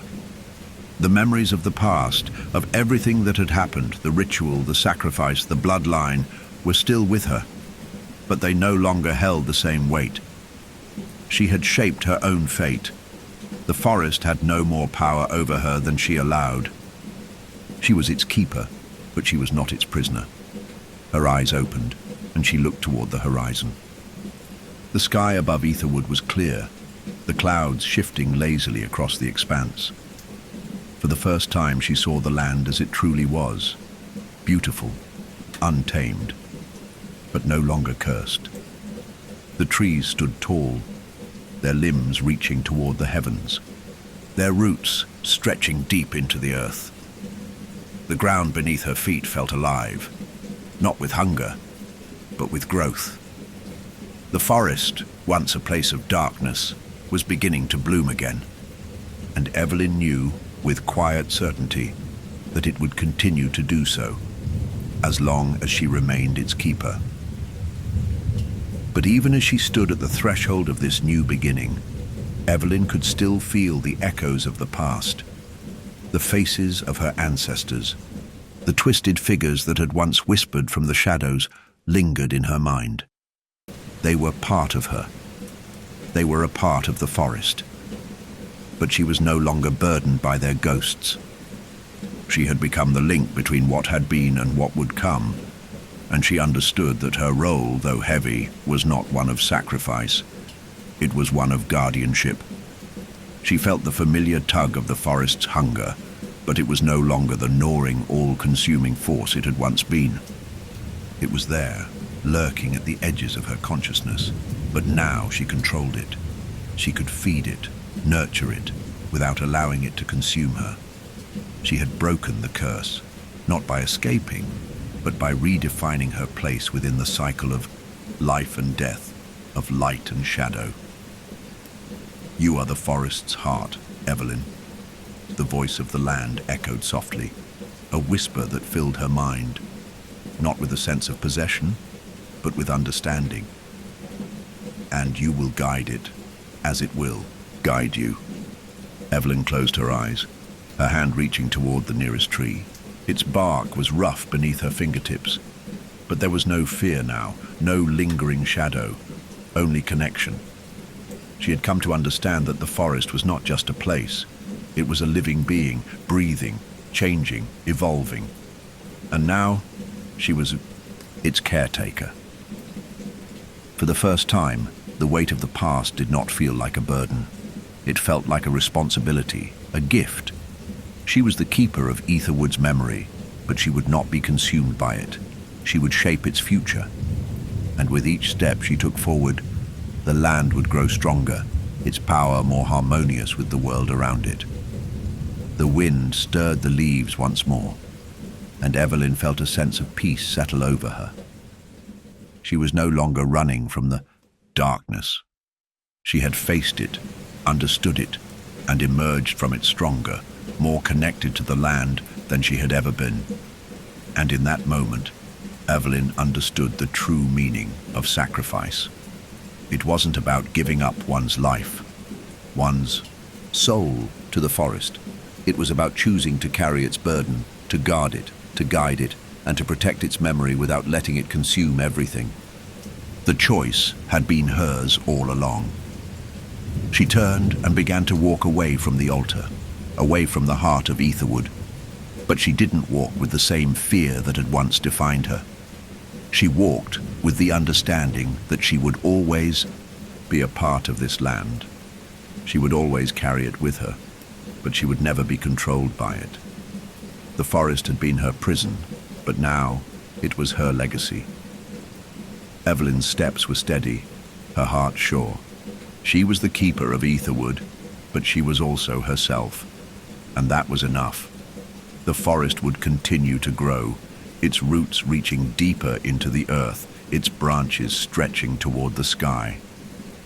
And Evelyn would be there, at its heart, watching, over it, guiding it, ensuring that it remained balanced, forever.